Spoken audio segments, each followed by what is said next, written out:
Folks, Black Star Network is East. I'm real revolutionary right now. Support this man, Black media. He makes sure that our stories are told. Thank you for being the voice of Black America, Roland. Stay black. I love y'all. All momentum we have now, we have to keep this going. The video looks phenomenal. See, there's a difference between Black Star Network and Black-owned media and something like CNN. You can't be Black-owned media and be scared. It's time to be smart. Bring your eyeballs home. You dig?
Today is Monday, August 7, 2023. Coming up on Roland Martin Unfiltered, streaming live on the Black Star Network. The Congressional Black Caucus demands Democrat Senator Dick Durbin stop the blue slip policy in the judiciary nomination process. I'll explain to you how this policy is rooted in racism and break down the reform that the CBC is asking for. Jimmy Foxx got some misdirected heat for a social media post about Jesus. Jennifer Aniston called it anti-Semitic. He apologized. The ADL says, thanks for the clarification, but why in the hell did he need to give one? He wasn't talking about Jews. What in the hell is wrong with folks? Tennessee Reps Justin Jones and Justin Pearson reclaimed their seats in overwhelming margins after racist Republicans tried to expel them for protesting in assembly chambers. We'll be joined by Justin Pearson on today's show. Nut if you buck. Oh my God. On the Alabama Riverfront, a black dock worker gets attacked by a group of white men. Oh, but the black cavalry came to the rescue. Black social media has been lit for the last 48 hours. And we'll show you all of the angles, all of the memes, and break it all down. Plus, Texas A&M last week released an internal review in the Kathleen McElroy saga. They apologized to her, paid her $1 million settlement. But I'm not satisfied. I'm explaining to you why two white conservative Texas A&M University Board of Regents members need to resign from their positions. Oh, it's time to bring the funk on Roland Martin Unfiltered. Like me in Montgomery on the Black Star Network. Let's go. He's got it. Whatever the biz, he's on it. Whatever it is, he's got the scoop, the fact, the find. And when it breaks, he's right on time and it's rolling. Best believe he's knowing. Putting it down from sports to news to politics. With entertainment just for kicks, he's rolling. It's on go, roll, y'all. It's Roland Martin, yeah. Rolling with Roland now. He's rolling.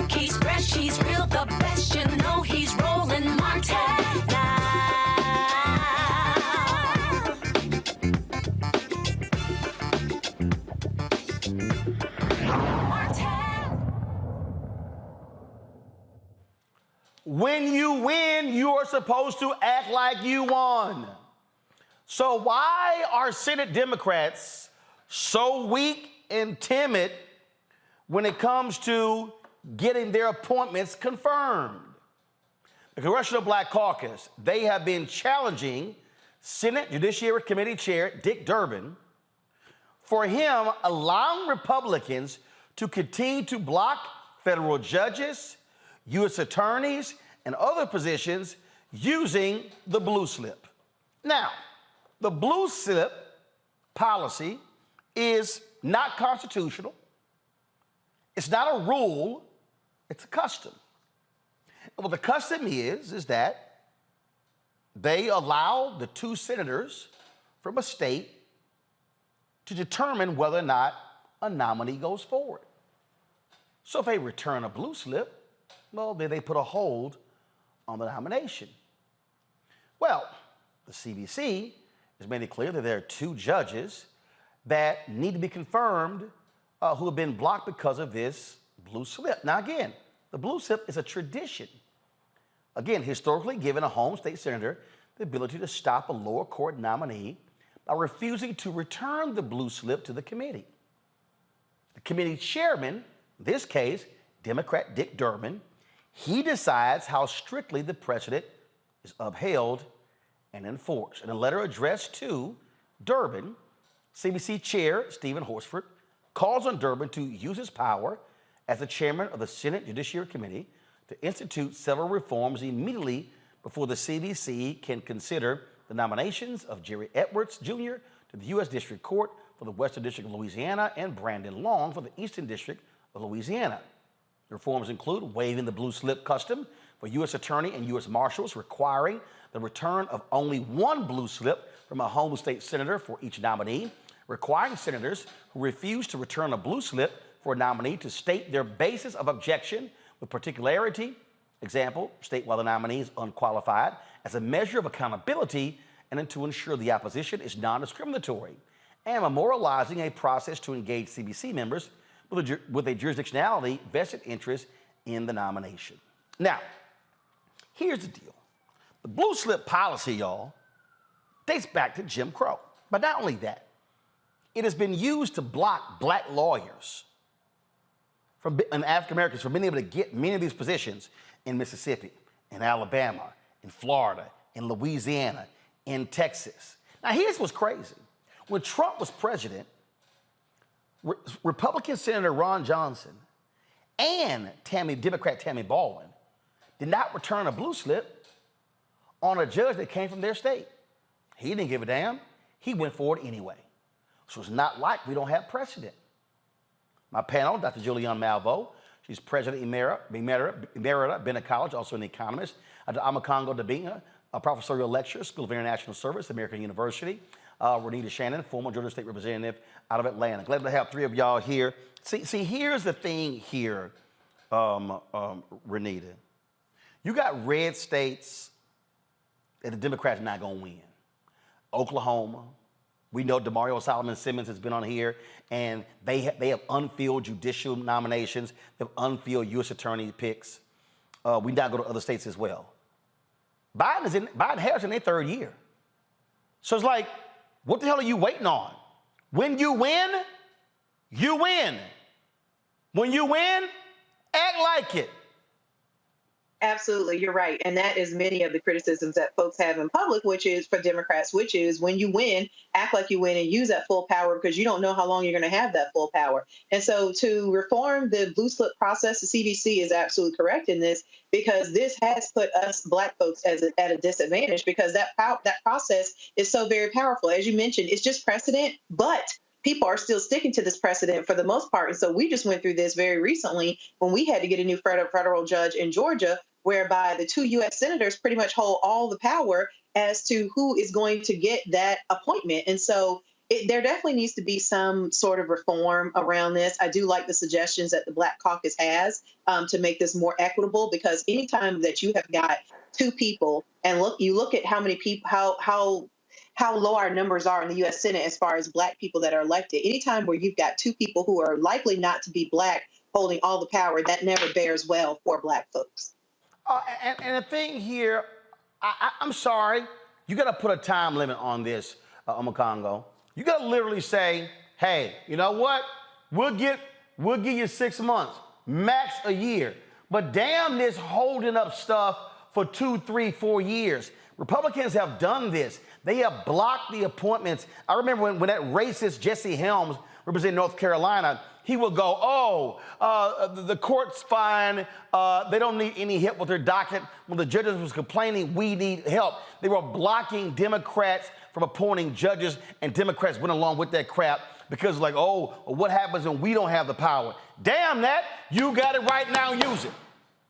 That's what I'm saying. Look, when you win, go in. You know what I'm saying? Period, bottom line.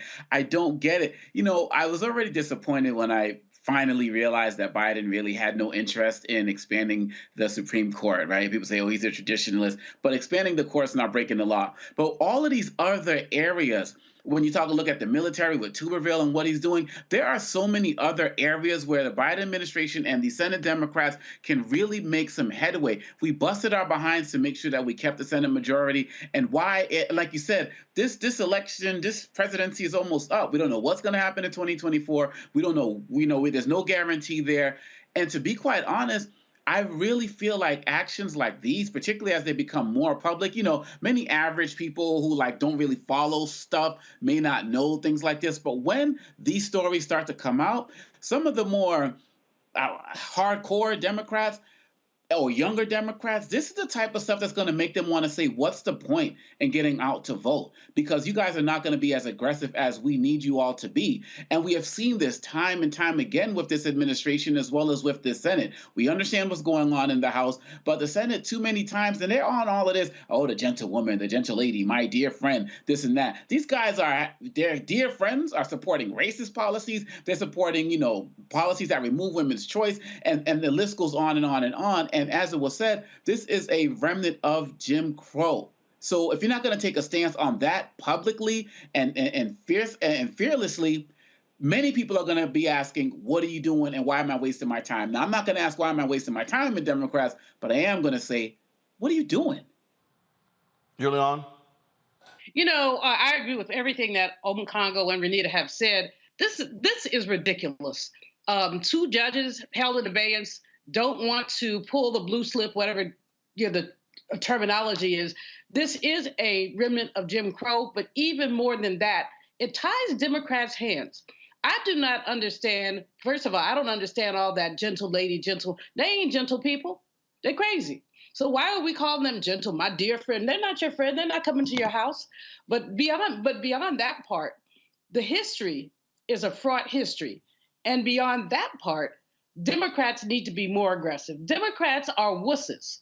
I mean, I'm a Democrat, but official Democrats are wusses. They refuse to roll their sleeves up, cock their fists, and fight.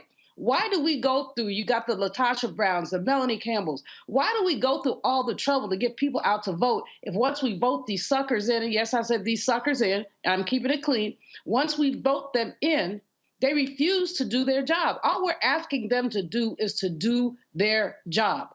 And precedent be damned. Go to my iPad. This is a press release from 2017 when Dianne Feinstein was the ranking member on the Senate Judiciary Committee. And so you'll see here, this is November 29th. This is right there, the date, November 29th, 2017. So this is what she said. This morning's Judiciary Committee nominations hearing includes a nominee who is yet to receive both blue slips from home state senators. She then goes on to say the blue slip ensures the White House doesn't ignore those bipartisan processes which produce well-qualified candidates. But this is what she said. The last time a judge was confirmed without 2 blue slips was 1989. Fewer than 5 judges have been confirmed without 2 blue slips in the past 100 years. She says during the administrations of President Barack Obama, George W. Bush, and Bill Clinton, no circuit court or district court nominees were confirmed without blue slips from both home state senators. She says, fact, Chairman Chuck Grassley had one policy for President Obama's nominees. He has a different policy for President Trump's nominees. From 2015 to 2016, Grassley did not hold hearings on the following Obama nominees because they didn't have 2 blue slips. But then she goes on to sit here and say how he ignored that whole deal when it came to Trump. So here's my whole deal. Durbin, what the hell are you doing? Your predecessor, he was like, hey, we're confirming them. And the judges is a whole different deal. The thing for me here, this is where U.S. attorneys, U.S. marshals, give me a break. Now is the time for Dick Durbin to get off his butt and stand up and be a leader. President Biden won.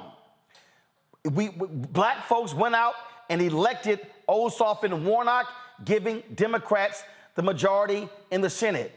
It's time to stop blocking great black talent. Pull the graphic up. So here's what I want y'all to do. It's time for us to send a message to Senator Dick Durbin that we stand with the CBC. Here are the phone numbers to his offices. And this is what has to happen. You have got to pick that phone up and call Senator Dick Durbin's offices to let him know, point blank, that we stand with the CBC and enough with the blue slip nonsense. It is time to confirm federal judges, U.S. attorneys, and U.S. marshals. That main number I want you to call is 202-224-2152. We are going to show these numbers every single day. He needs to hear from us. Black people in Illinois, y'all need to be calling your home state senator and tell him, poop or get off the pot. It's time for him to do the right thing and stop playing these games. And so this is how we're going to respond. And so enough of this nonsense. It's time for Senator Dick Durbin to stand up to these Republican obstructionists who are blocking the advancement. They lost. Biden-Harris won. Enough said. It's time to get going. All right, y'all. Gonna go to break. We come back. Lots more to talk about, including. Okay, I was busy last week at the National Association of Black Journalists Convention. And I saw the tweet Jamie Foxx put out. And all of a sudden, he has to apologize for anti-Semitism, for some stuff that black churches have been saying for decades? Yeah, I got something to say about that.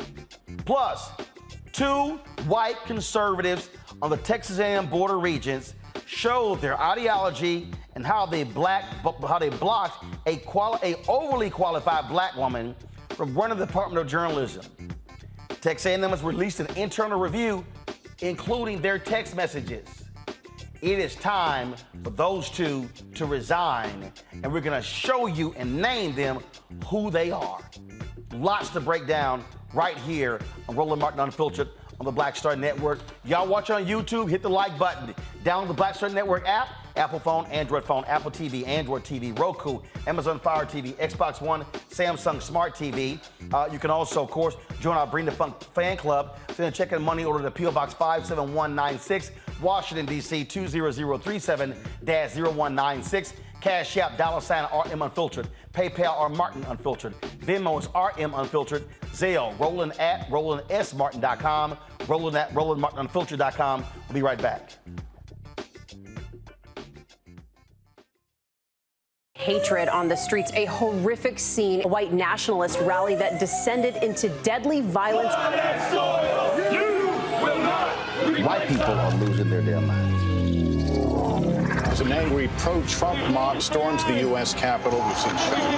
We're about to see the rise of what I call white minority resistance.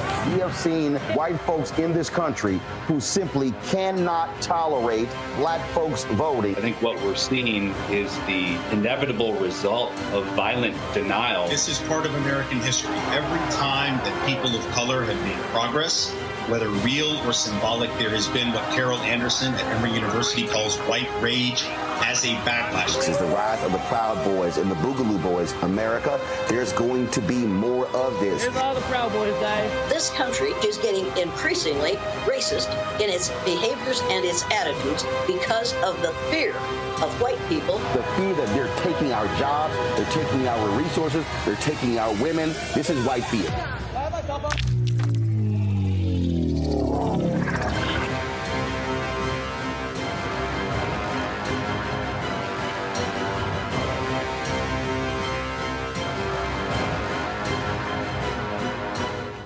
Next on The Frequency with me, Dee Barnes. The poetess, Alicia Morris, is in the house. She's an MC, a recording artist, a hip-hop historian, broadcast journalist, and an entrepreneur. The advantages was I got to do an album and hear my music on the radio and travel around the country with a major label. I was label mates with Tupac and Marky Mark and the Funky Bunch. Welcome, The Poetess, right here on The Frequency in the Black Star Network. Hey, what's up? It's Tammy Roman. Hey, it's John Murray, the executive producer of the new Sherry Shepherd Talk Show. It's me, Sherry Shepherd, and you know what you're watching, Roland Martin Unfiltered.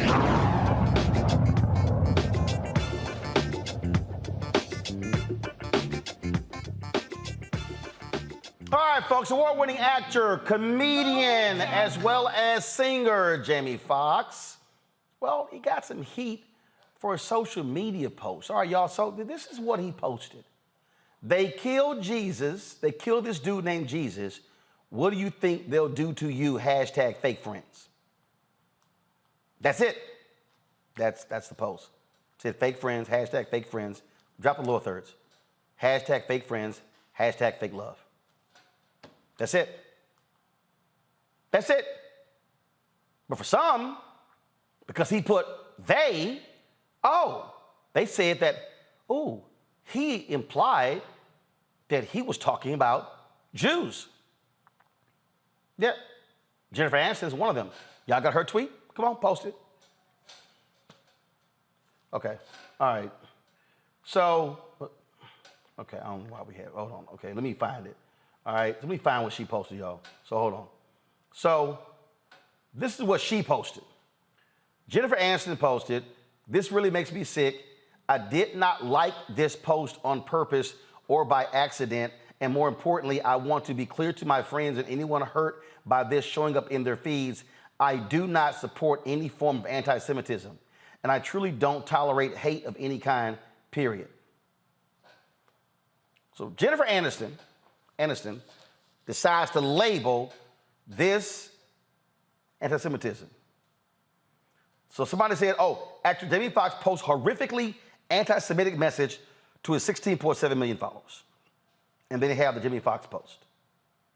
That's literally what she posted. So what then happens? Jamie issues an apology. "I want to apologize to the Jewish community and everyone who was offended by my post. I know my choice of words have caused offense, and I'm sorry. That was never in my intent. To clarify, I was betrayed by a fake friend, and that's what I meant with they, not anything more. I only have love in my heart for everyone. I love and support the Jewish community. My deepest apologies to anyone who was offended. Nothing but love always, Jamie Foxx."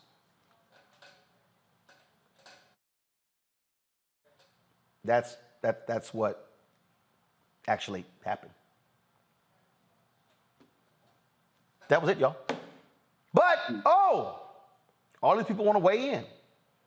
So, Jonathan Greenblatt, who is CEO of the Anti-Defamation League, he posted, first of all, this is what he initially said.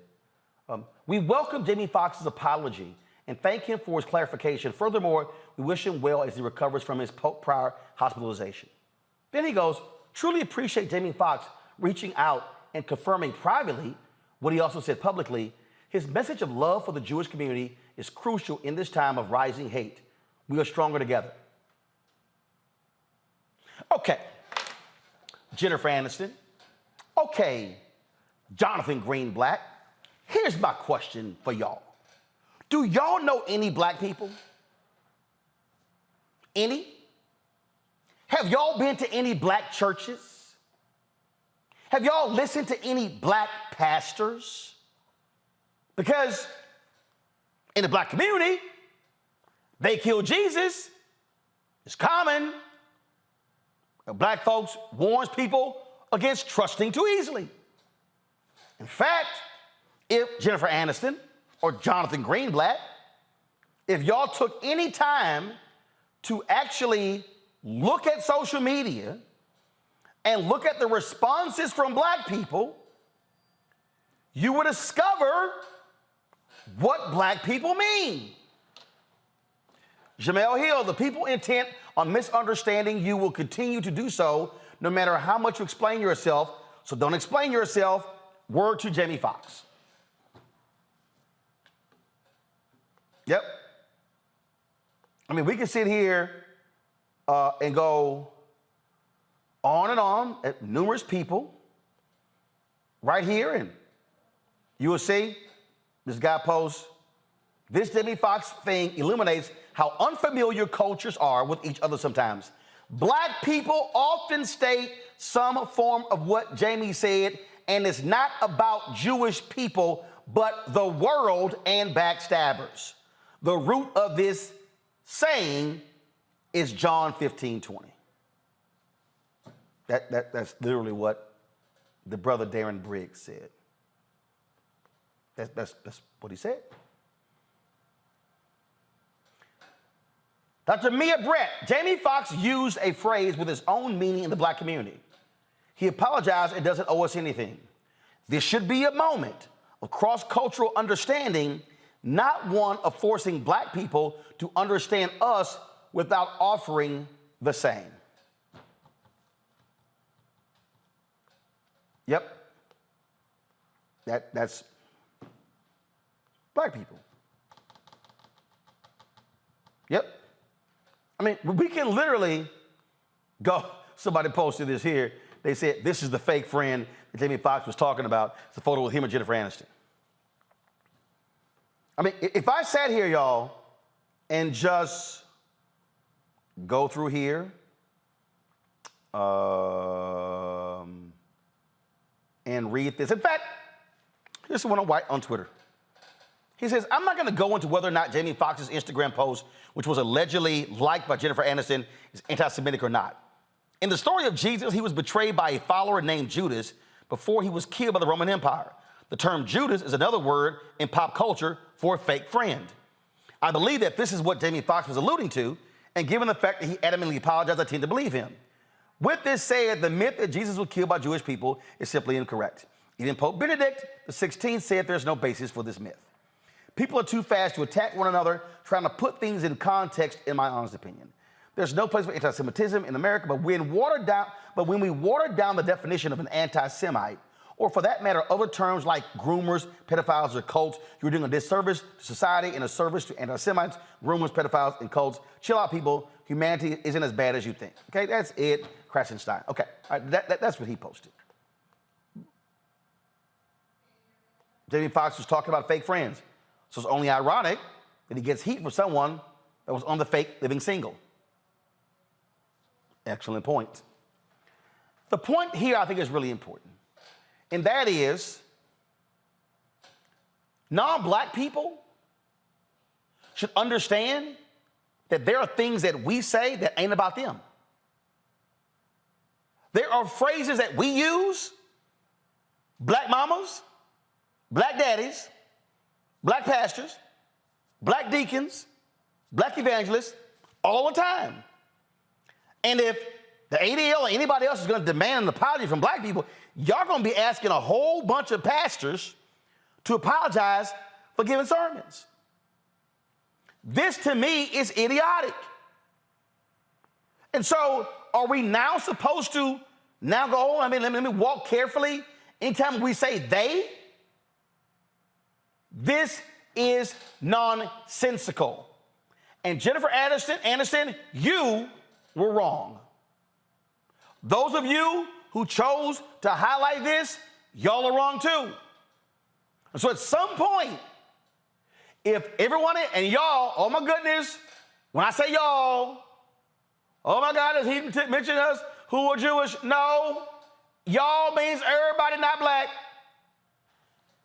Y'all need to understand that we also have the right to create terms and phrases that have meaning in our culture, and it ain't about y'all. Julianne, you're first. This is absurd. I wish Jamie Foxx had not apologized, because he doesn't have anything to apologize for. He was betrayed, as he said, by a fake friend, and he said, basically what he said. Not to paraphrase, just to say, he had nothing to apologize for. These people have gone their anti-Blackness is pervasive, and Jennifer Aniston needs to be ashamed of herself. Congo? I think that he did the right thing by apologizing. And the reason why is because we knew what he meant. And the fact of the matter is, when you look at Black culture, like you said, we've always said this. Look at Nas's video, "Can Hate Me Now," taking on the persona of Jesus Christ and the like.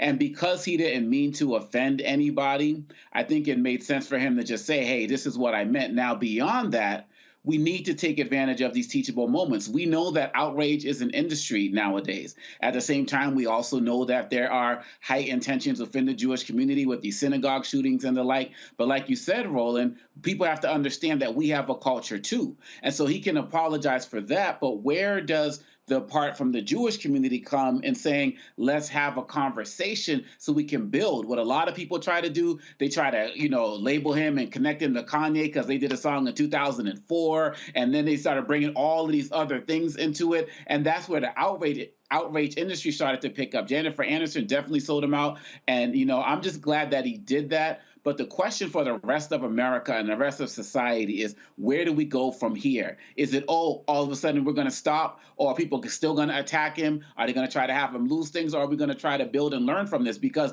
what you've been laying down, Roland, you've been talking and educating people about our culture. Now there's other people out there who can speak about Jewish things and build on that. And so I knew that Jamie Foxx, or I don't know him, but I felt where he was coming from, and we understood it from jump.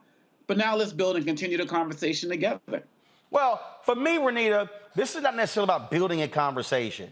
This is about other people who want us to be mindful of tropes and things that they say. I need them to respect Black culture. I need them to learn about Black culture. Go to my iPad. Some guy named Stephen Goldstein said I criticized Jamie Foxx for invoking an infamous anti-Semitic trope. Some replied we should accept his explanation that it was not aimed at us Jews, but thousands of non-Jews interpreted his post as aimed at Jews and expressed support for that, including on my page. So painful. Well, guess what, Stephen Goldstein? I'm going to do the same thing. I invite you and Jonathan Greenblatt to come on this show, a show targeted to Black people, and have this conversation. Now, we reached out to the ADL. They haven't responded. I tweeted Greenblatt. They ain't responded. Now, this dude, Stephen Goldstein, apparently follows me. I'm going to send him a DM because this is a perfect example where, again, folks need to understand not everything is about you. It's also learning about us. Absolutely. This is people trying to be involved in Black vernacular, and they have no idea what they are talking about. The other problem with this is Jamie Foxx already apologized, and people are still saying that's not good enough. Here's my question. Where are all these folks with the smoke for people like Trump and even right here in Georgia, Governor Kemp? Because I don't even remember seeing this much smoke when Trump basically had the Proud Boys marching saying Jews will not replace us. Some of these people who are coming out, did Jennifer Aniston do a big thing about that? Even as late as this weekend, we had people passing out anti-Semitic flyers in Georgia, and Brian Kemp did an apology, and people hailed him as providing such great leadership. Okay, but they don't remember when he ran a campaign of hate against half of the state in 2018 when he ran against Stacey Abrams, and people didn't have smoke for that. So I just think it's very interesting that the amount of smoke that's coming towards Jamie Foxx also feels discriminatory to me, because when you have people who absolutely have no shame and who have never apologized for directly and intentionally, and we're not even talking misunderstandings here, directly and intentionally attacking the Jewish community. People seem to, when they are white, people seem to have open arms later on and they can forget about what has happened. But Jamie Foxx here has apologized, and still some people are saying not enough. Jennifer better be quiet, because I'm seeing folks on the internet saying the folding chair is coming for her next. Well, first of all, I am not trying to beat nobody up or anything along those lines. What I am saying is, if you automatically assume something and you have no understanding. I mean, there are thousands of Black people who've been talking about, wait a minute, this is what that phrase means when we say that, what it means. So again, what I'm saying is, if people want us to be sympathetic to phrases, they need to also listen to us to understand what happens when we say stuff and what it means. And so it's not always about what you infer, it's also about what we imply. And that's important, and that needs to be understood. All right, hold tight 1 second. When we come back, one of the reps that the Republicans kicked out won his seat. We'll talk about Representative Justin Pearson when we come back on Roland Martin Unfiltered. I got some words for Texas A&M University. It's time for 2 of those Board of Regents members to resign. I will break it down for you. Also, folks, the Houston Astros with the White House today, and lots of praise for my man Dusty Baker, who finally got that World Series title he had been looking for. We'll show you what President Biden had to say, as well as what Houston Astros owner Jim Crane had to say. Plus, let's get ready to rumble! Lord, the brawl in Montgomery has had black folks on social talking. We're going to show you all the angles, and the responses and the memes have been flying fast and furious. We got it all for you right here, Roland Martin Unfiltered on the Black Star Network. Be sure to get my book, White Fear, How the Browning of America is Making White Folks Lose Their Minds. Available bookstores nationwide, Amazon, Barnes & Noble, Target, Books A Million. Download your copy on Audible. Don't forget to give and support our show. Your dollars make it possible to do what we do. Send your check and money order, P.O. Box 57196, Washington, D.C. 20037-0196. Cash App, $RM Unfiltered. PayPal, R Martin Unfiltered. Venmo's RM Unfiltered. Zelle, Roland at RolandSMartin.com. Roland at RolandMartinUnfiltered.com. We'll be right back. On the next Get Wealthy with me, Deborah Owens, America's Wealth Coach, the studies show that millennials and Gen Xers will be less well off than their parents. What can we do to make sure that we get to children younger and that they have the right money habits? Well, joining me on the next Get Wealthy is an author who's created a master playbook. Be willing to share some of your money mistakes, right? If that's what you have to lean on, start with the money mistakes that you have made, but don't just tell the mistake, right? Tell the lesson in the mistake. That's right here on Get Wealthy, only on Black Star Network. On a next, A Balanced Life with me, Dr. Jackie. How are you being of service to others? Doing for someone beside yourself is such a big part of living a balanced life. We'll talk about what that means, the generation that missed that message, and the price that we're all paying as a result. Well, now all I see is mama getting up in the morning, going to work, maybe dropping me off at school, then coming back home at night. And then I really didn't have any type of time with the person that really was there to nurture me and prepare me and to show me what a life looked like and what service looked like. That's all on a next, A Balanced Life with me, Dr. Jackie, here at Black Star Network.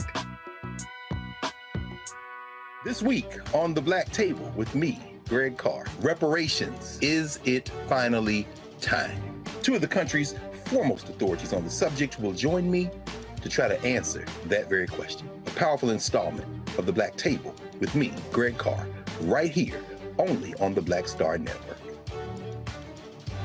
Hey, what's up? Geek Tony in the place to be. Got kicked out your mama's university, creator and executive producer of Fat Tuesdays, an air hip-hop comedy. But right now, I'm rolling with Roland Martin, unfiltered, uncut, unplugged, and undamn believable.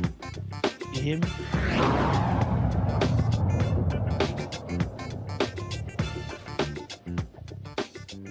All right, folks, conservatives love talking about how they're fiscal conservatives, so why did they waste taxpayer money expelling 2 black members of the legislature, forcing them to run in special elections? They won, but the bottom line, it was a complete waste of time. They were overwhelmingly elected by the people, as Representative Justin Pearson, Representative Justin Jones in Memphis and Nashville. Representative Pearson joins us right now. Doc, always glad to see you, and it was a complete waste.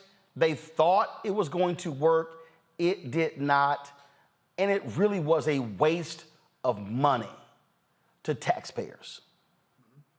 Yeah, it was nearly $1 million wasted in this election because of the institutions of white supremacy, the institutions of patriarchy and domination that come out of the Tennessee General Assembly.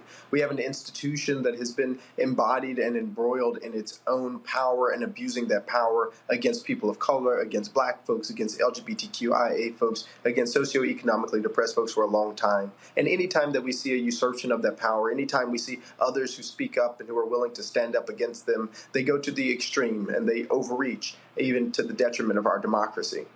And again, there are major issues that have to contend with, and really what these people want. These people, like right now, these are the same people who are defending Donald Trump, saying he had free speech to lie about the election, but they don't like your free speech or Gloria Johnson's free speech or Justin Jones' free speech. That's right. That's right. I mean, anytime you get oppressed folks who are claiming their power and their right to the same constitution, their right to the same democracy, their right to the same beliefs that many people on the more conservative side or Republican side hold up, then there's a white lash, a white response that's always negative. We stood up because 7,000 people came to our Capitol in the wake of a mass shooting at the Covenant School where 6 people were killed, including 3 9-year-old children. Because Cameron Sexton and William Lambert wouldn't recognize us to welcome those folks into our chambers, because they would rather call us insurrectionists and call those children insurrectionists, and because they would rather try and expel our voice and expel our community's fight, they did not move forward on any just legislation that could improve our communities. What we are seeing is always the maintenance of white supremacy, the maintenance of patriarchy, the maintenance of the abuse of power, while all of us are being sacrificed because of it. And so when we go back into the special session on August 21st, my hope is that we're going to push forward a democracy and not a mobocracy, which is what we currently have in the State House, and that the people who are outside, who continue to march, who continue to elevate their voices, who continue to make those phone calls and send those emails, will continue to show the supermajority white Republican Party that the status quo is not going to work, and that the ways that they have performed and the ways that they have acted over the last year and years and decades is not going to be something that we tolerate moving forward. There are so many things that have to be dealt with, and it's amazing how silent these people are on these issues. They're pushing forward. Look, I support school choice, but they're trying to use voucher money for religious schools. They want to violate the Constitution. They actually don't care about the education of poor black kids, even poor white kids. They just want to give suburban folks free money to be able to send their kids to private schools. Right. You got the paradoxes of the Republican Party in Tennessee and across this country that is baffling. A party that says that they are pro-life refuses to provide any resources for education, for housing, for health care. In our state, there's been a refusal to expand Medicaid through Obamacare. You have folks who say they care about the First Amendment, but once black folks, particularly the 2 youngest black lawmakers, use that First Amendment to advocate for the end of gun violence against the National Rifle Association, the Tennessee Firearms Association, the American Firearms Association, then they go to the most extreme method possible of expulsion. The Republican Party is about power. And it is about abusing that power in order to privilege those who are already the most privileged. They're privileged because they are white, they are privileged because they are wealthy, and they only want to keep that. They don't want to eliminate segregation. They don't want to make sure that there's more equitable access to resources and opportunities. They don't want to end poverty, whether that be for black folks or for white folks. They don't want to provide health care to more people. Because if people get access to the things that they need to become who they are supposed to be and who God calls for them to be, then we would change this entire country. And they don't want change. They benefit a whole lot from the way things are. They benefit a whole lot by keeping things the exact same. And any threat to what they deem is their power, any threat to the status quo, any threat to the way that they operate or the way that they function, you speaking up against them, you voting against them, you acting against them in any way, they want to silence it. Now they make it illegal for you to protest outside of our state capitol overnight. They are destroying democracy and eroding democracy because the truth is they don't believe in democracy. They do not want to see what the people have to say. They want to gerrymander our communities. They want to silence our voices. They want to expel our voices. But the people in our district, in Memphis and Millington and District 86, the people in Representative Jones' district have sent a really, really clear message. You can't expel a movement.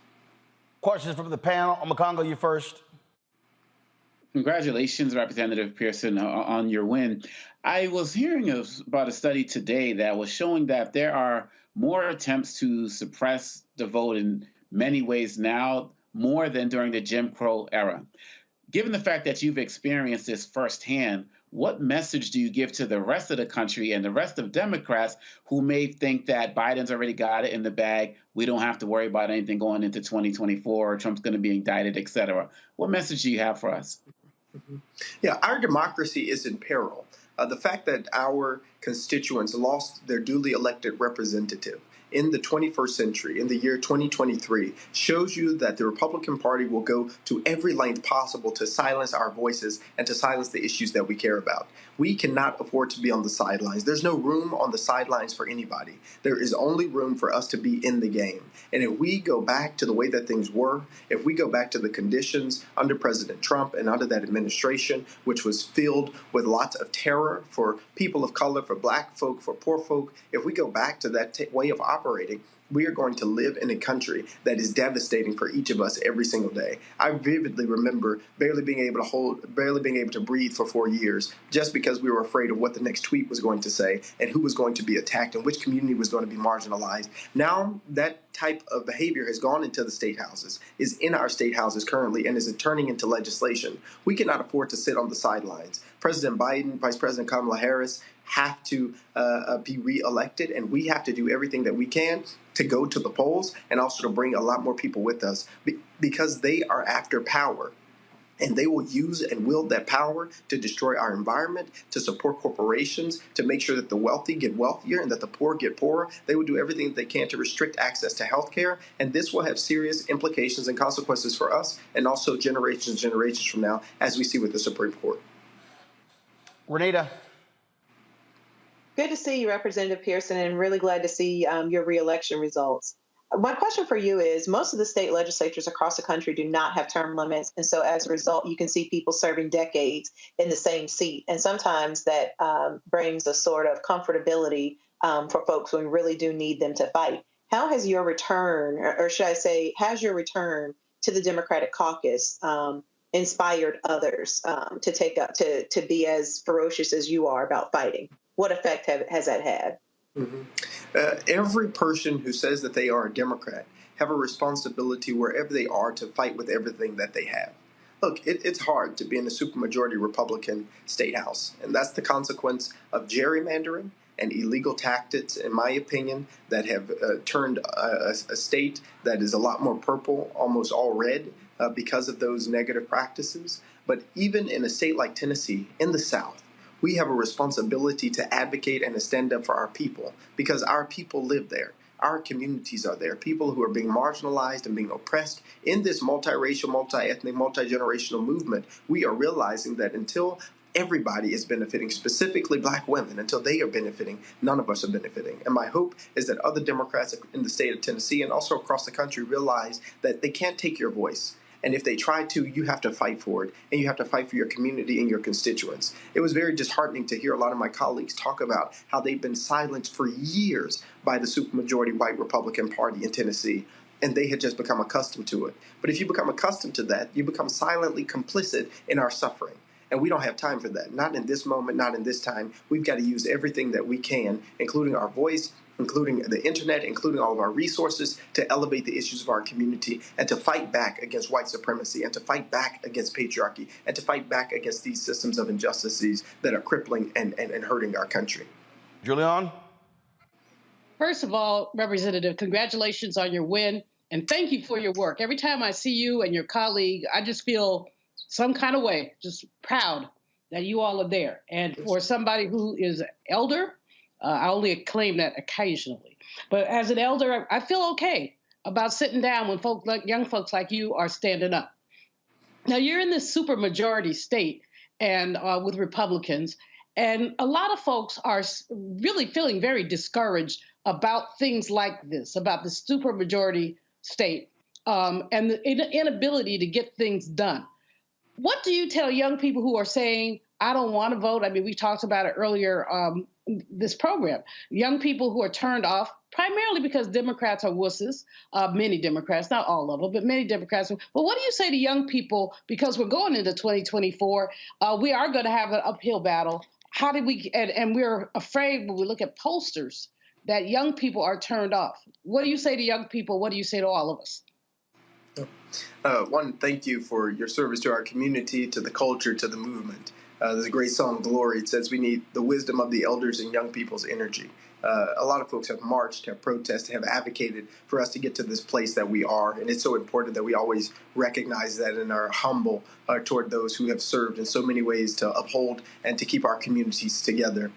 To young people, to everybody who is interested in democracy and its preservation, to anybody who wants to live in a country where the possibility of ending poverty is a reality, where it is possible for children to go to school and get the resources that they need. I went to school without textbooks for a short time when I moved back to Memphis. I know what it's like to be deprived of those resources. If you are trying to live in a country where women have access to the things that they need for their health care and for their children, if you want to live in a country where we can fight for clean air and clean water and clean soil, if you want to be a part of building that future, you have to actively be a participant, civically engaged in building and being a part of that movement. The reality is, if you do not go to the polls, somebody will.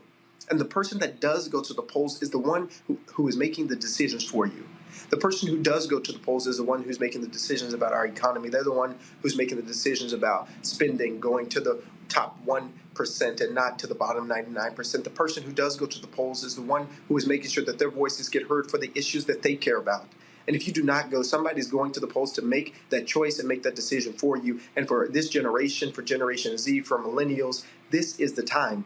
And now is the moment for us to make it very clear that not only do we vote, but we vote for progress. We vote for social justice. We vote for racial justice. We vote for economic justice, because we are living in a society that is not fair and that is not just and has to be made more fair and has to be made more just. But that'll only happen if we vote, if we protest, if we march, and if we stay engaged civically, because the people who are not engaged civically are ensuring their legislative eradication. Representative Pearson, always glad to see you. Look, we certainly stand with you. You're welcome to the show anytime. We're going to keep the fight up. Thank you so much. Let's keep going. All right. Thanks a bunch. Folks, we come back. Dusty Baker, honored at the White House, along with the Houston Astros winning the World Series. I was there as well. We'll show you what President Biden and the Astros owner Jim Crane had to say. Texas A&M, they thought that we were just going to be silent and go away once they gave Kathleen McElroy $1 million after they screwed up her appointment. I'm not done, because I'm not satisfied. We're going to show you some of the BS comments discovered in text messages by 2 Texas A&M Board of Regents. It's time for them to resign. We're going to break that down. Plus, the brawl in Montgomery. Everybody's talking about it. You know, we got something to say about it as well. That is next. You're watching Roland Martin Unfiltered on the Black Star Network. When you talk about blackness and what happens in black culture, we're about covering these things that matter to us, speaking to our issues and concerns. This is a genuine people-powered movement. There's a lot of stuff that we're not getting. You get it, and you spread the word. We wish to plead our own cause. Too long have others spoken for us. We cannot tell our own story if we can't pay for it. This is about covering us. Invest in black-owned media. Your dollars matter. We don't have to keep asking them to cover our stuff. So please support us in what we do, folks. We want to hit 2,000 people, $50 this month, raise $100,000. We're behind $100,000, so we want to hit that. Y'all money makes this possible. Checks and money orders go to P.O. Box 57196, Washington, D.C. 20037-0196. The Cash App is $RM Unfiltered. PayPal is R Martin Unfiltered. Venmo is RM Unfiltered. Zelle is Roland at RolandSMartin.com. On a next, A Balanced Life with me, Dr. Jackie. How are you being of service to others? Doing for someone beside yourself is such a big part of living a balanced life. We'll talk about what that means, the generation that missed that message, and the price that we're all paying as a result. So now all I see is mama getting up in the morning, going to work, maybe dropping me off at school, then coming back home at night. And then I really didn't have any type of time with the person that really was there to nurture me and prepare me and to show me what a life looked like and what service looked like. That's all on a next, A Balanced Life with me, Dr. Jackie, here at Black Star Network. Hey, what's up, y'all? I'm Devon Frank. I'm Dr. Robin B., pharmacist and fitness coach, and you're watching Roland Martin Unfiltered.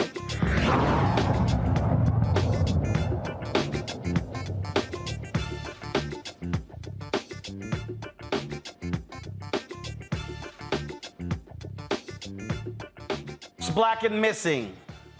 Diamond Wilson is missing from Aurora, Colorado. The 17-year-old is 5 feet 6 inches tall, weighs 140 pounds, with black hair and brown eyes. Diamond was last seen on June 18th.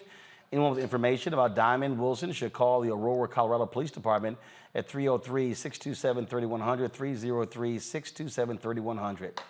Today, the Houston Astros were at the White House being honored by President Joe Biden for winning the World Series. Second time my hometown team has won the World Series title. President Biden had lots of praise for Dusty Baker, the manager. Now, you know it was sweet as well because he got screwed over in D.C. by the Washington Nationals when they fired him. So it was, and of course, he lost in the World Series to the Nationals. First of all, the Astros lost to the Nationals. But Dusty came back last year, winning the World Series title in 6 games against the Philadelphia Phillies. Achievements led by, and this is not hyperbole, the legendary Dusty Baker.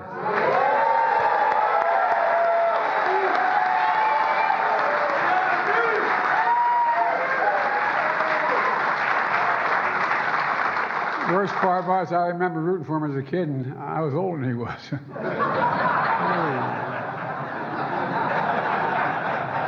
Dusty, it wasn't easy. People counted you out saying you're past your prime. Hell, I know something about that. I know something about that. Dusty, a former Marine, a man of faith, has never given up with a record to prove it. An all-star player, three-time manager of the year, the first coach to lead 5 teams to postseason in all of baseball history. And finally, World Series champion as a player and a manager.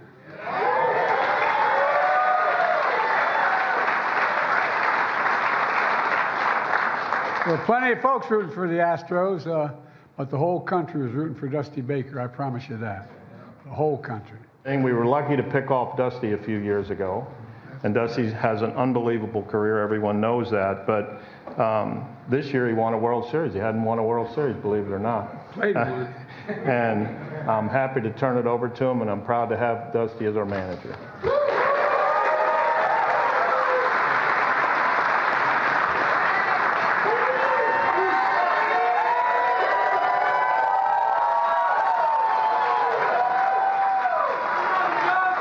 Thank you.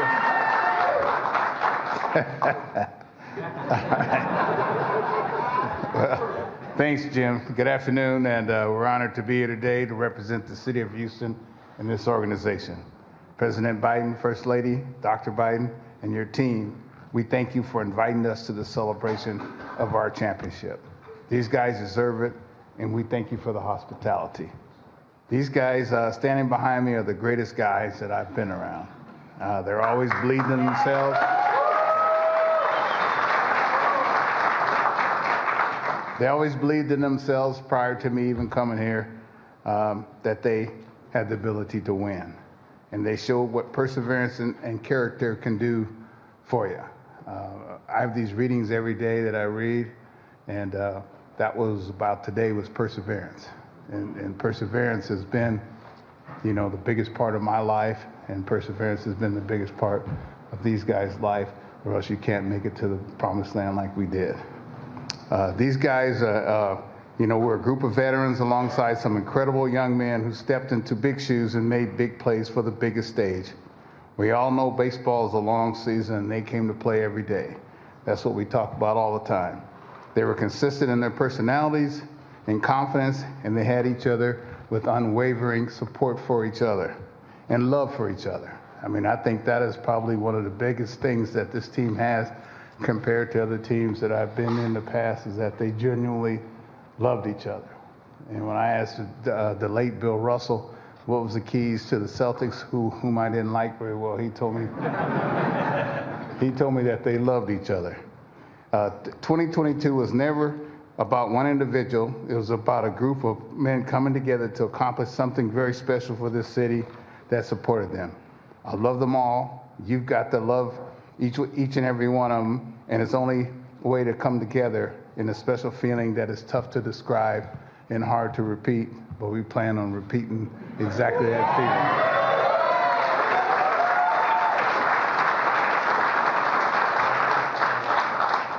Houston's a great city with great people and great fans. Hands down, we're the best baseball fans in America, and we couldn't have done it without their support. I said the night we won that if we won one, we'd win two. And so now I got to keep my word. I like keeping my word. And we're in the middle of making it happen right now. Coming off a great series in New York, heading into a big series in Baltimore, probably the biggest series that Baltimore has had in a while. But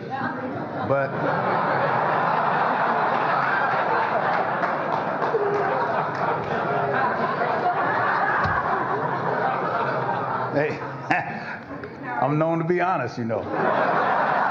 No harm intended. And, you know, thank you, Mr. President, and your staff for having us here today. It's an honor. And again, big congratulations to Dusty Baker and the Houston Astros for their, of course, winning the World Series. Always got to rep my hometown. And my man, Gene Diaz, of course, he's the head of PR for the Astros. And man, was he rocking that new World Series ring. I took a picture of it there for you. So check that beauty out there. So H-Town, way to go. All right, folks, coming up next, Texas A&M screwed up royally when it came to the hiring of Kathleen McElroy. We now know that white conservatives jumped up, yelled, hollered, screamed, and talking about DEI were lying. Now, with this internal review, we now know the ideological hatred of university higher-ups as well as members of the Board of Regents. And wait until we show you text messages, what they actually said to one another. And that's why I'm calling for 2 of these regents to resign. And I'm calling for the black chair, Bill Mahomes, to stand up and be a black man and say something and do something. That is next. Then after that, we're going to talk about Montgomery. You're watching Roland Martin Unfiltered on the Black Star Network, where black-owned media matters. Hatred on the streets, a horrific scene, a white nationalist rally that descended into deadly violence. White people are losing their damn minds. As an angry pro-Trump mob storms the U.S. Capitol, we've seen We're about to see the rise of what I call white minority resistance. We have seen white folks in this country who simply cannot tolerate black folks voting. I think what we're seeing is the inevitable result of violent denial. This is part of American history. Every time that people of color have made progress, whether real or symbolic, there has been what Carol Anderson at Emory University calls white rage as a backlash. This is the rise of the Proud Boys and the Boogaloo Boys. America, there's going to be more of this. Here's all the Proud Boys, guys. This country is getting increasingly racist in its behaviors and its attitudes because of the fear of white people. The fear that they're taking our jobs, they're taking our resources, they're taking our women. This is white fear.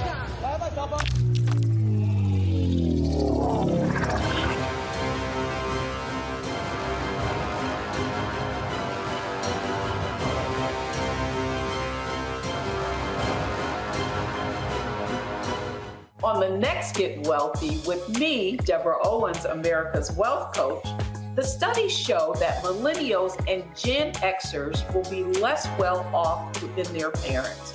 What can we do to make sure that we get to children younger and that they have the right money habits? Well, joining me on the next Get Wealthy is an author who's created a master playbook. Be willing to share some of your money mistakes, right? If that's what you have to lean on, Start with the money mistakes that you have made, but don't just tell the mistake, right? Tell the lesson in the mistake. That's right here on Get Wealthy, only on Black Star Network. Hello, we're the Critter Fixers. I'm Dr. Bernard Hodges. And I'm Dr. Terrence Ferguson. And you're tuned in to Roland Martin Unfiltered.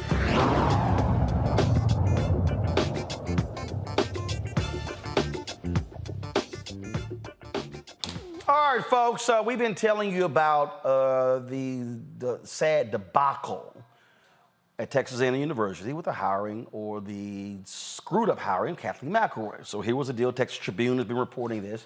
So Kathleen McElroy, esteemed journalist, grossly overqualified to run the Department of Journalism at Texas A&M. Used to have one when I was there, got rid of it, now they're bringing it back, okay? So, set, 5-year contract, 10-year, all that good stuff. Texas A&M makes a big deal out of it. They have a signing ceremony. We got the video show it.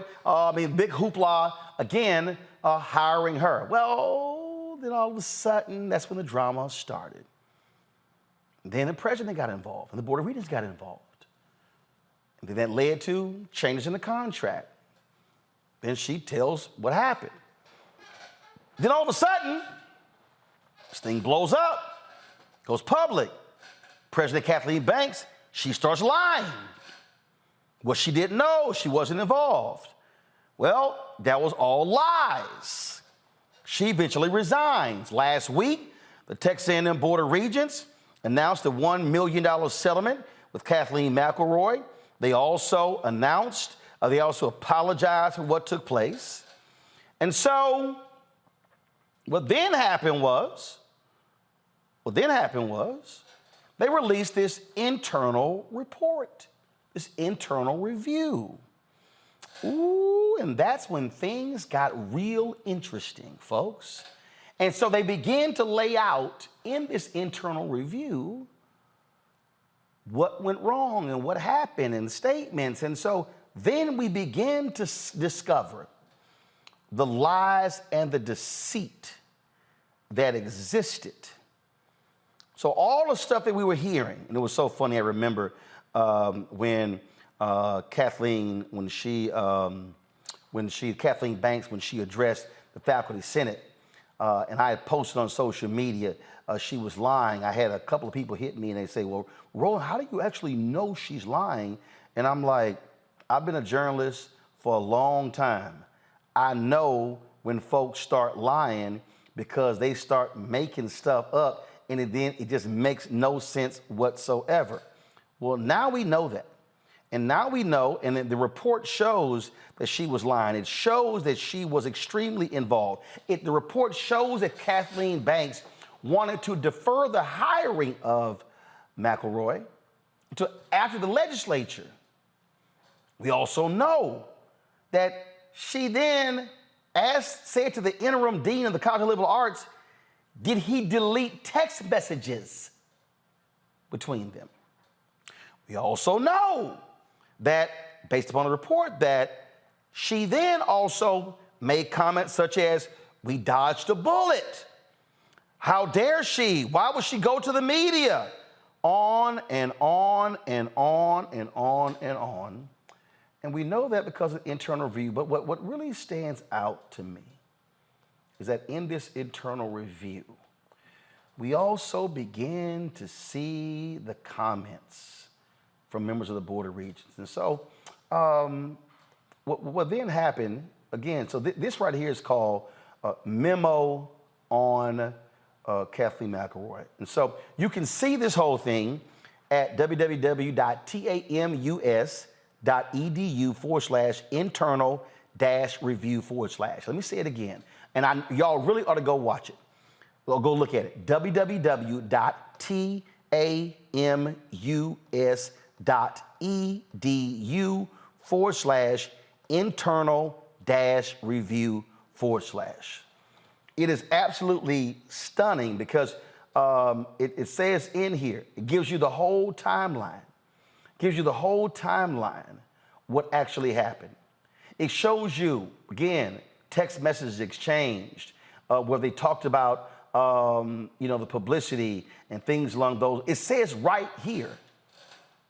Later in text messages exchanged on May 11th and 12th, 2023, Bermudez, who was the interim dean, conferred with Blanton, who was then the head of the department, and indicated that he had spoken with Banks, the president, and that she preferred not to have any publicity on the McElroy appointment until after the legislative session ended.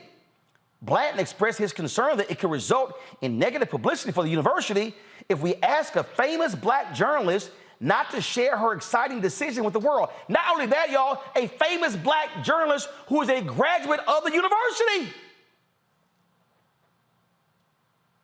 Bermudez reminded Blanton there was no formal offer letter yet and explained his understanding of Banks, the president's motivation. In the text, quote, bottom line is the NYT connection is poor optics during this particular legislative session.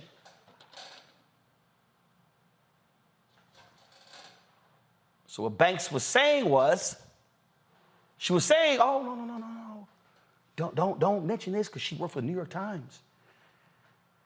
These white conservatives in Texas, oh my God, if the New York Times, the liberal New York Times, don't say it. Don't say it.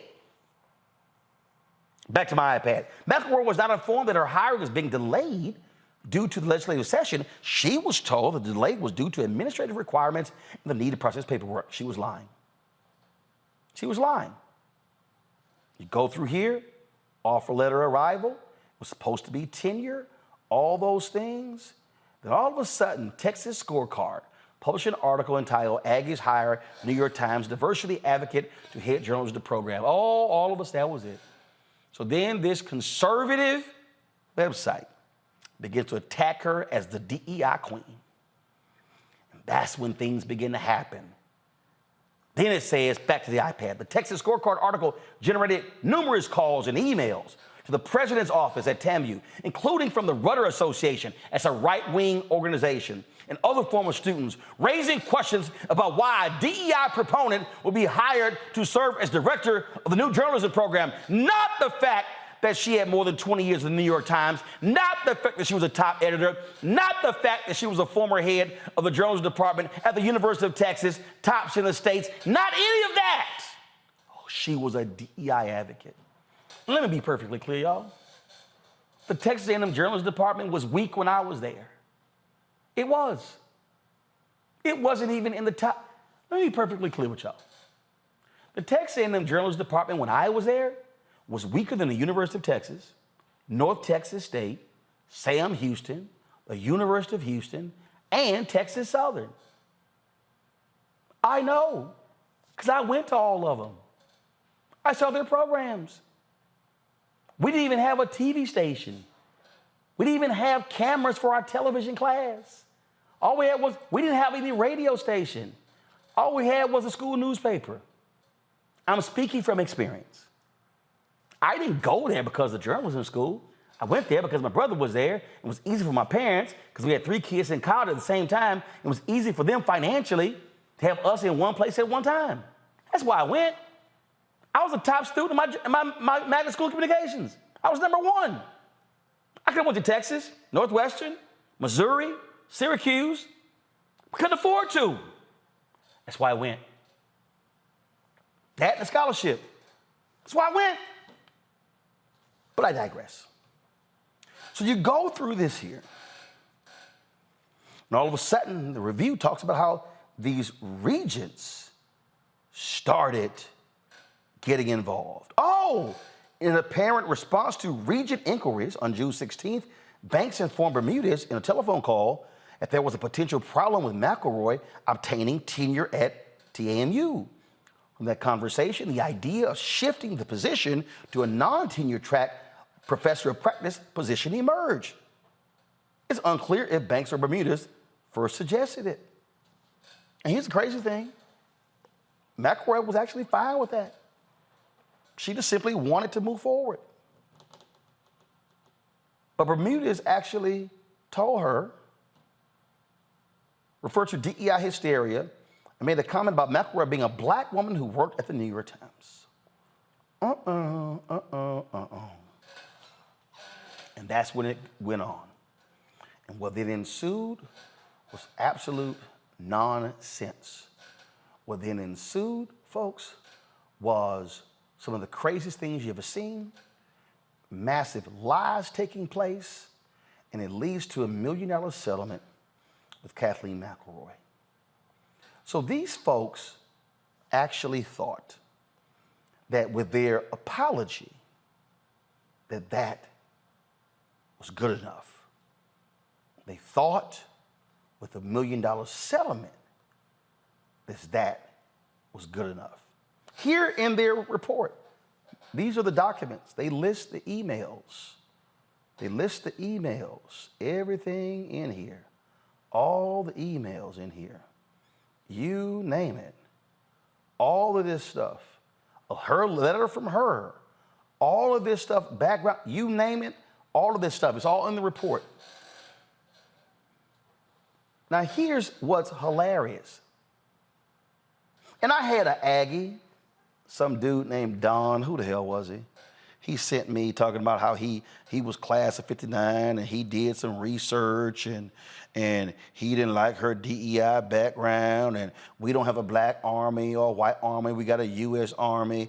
There's some dude named Don Parsons, some 86-year-old white Aggie sending me this email complaining. I'm like, dude, I said, you don't know jack about journalism. You don't jack about DEI. What the hell are you talking about? But see, here's what's so funny. All these so-called conservatives in Texas,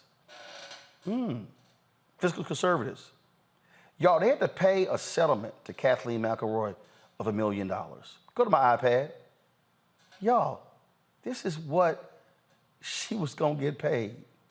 First of all, they recommended a base salary of $150,000. Let me tell y'all something. Ain't no way in the hell I'd take $150,000.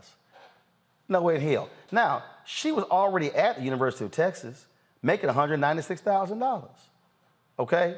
So these fools had to pay her 5 times more money in a settlement than what she's making right now. Let me explain something to y'all. If they had paid her the $196,000 salary, they could have spent $1 million and had her for the next 5 years running the department, taking advantage of her expertise, yet what they just did was waste $1 million of taxpayer money to have to pay a settlement. I am a native Texan. I still own my home in the Dallas area.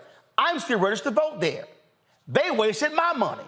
Mama and daddy still in Texas, taxpayers. My brother, Texas, taxpayer. My 3 sisters, Texas, taxpayers. Aunts and uncles and cousins and nieces and nephews, they have wasted taxpayer money because crazy, deranged white conservatives lied about this woman.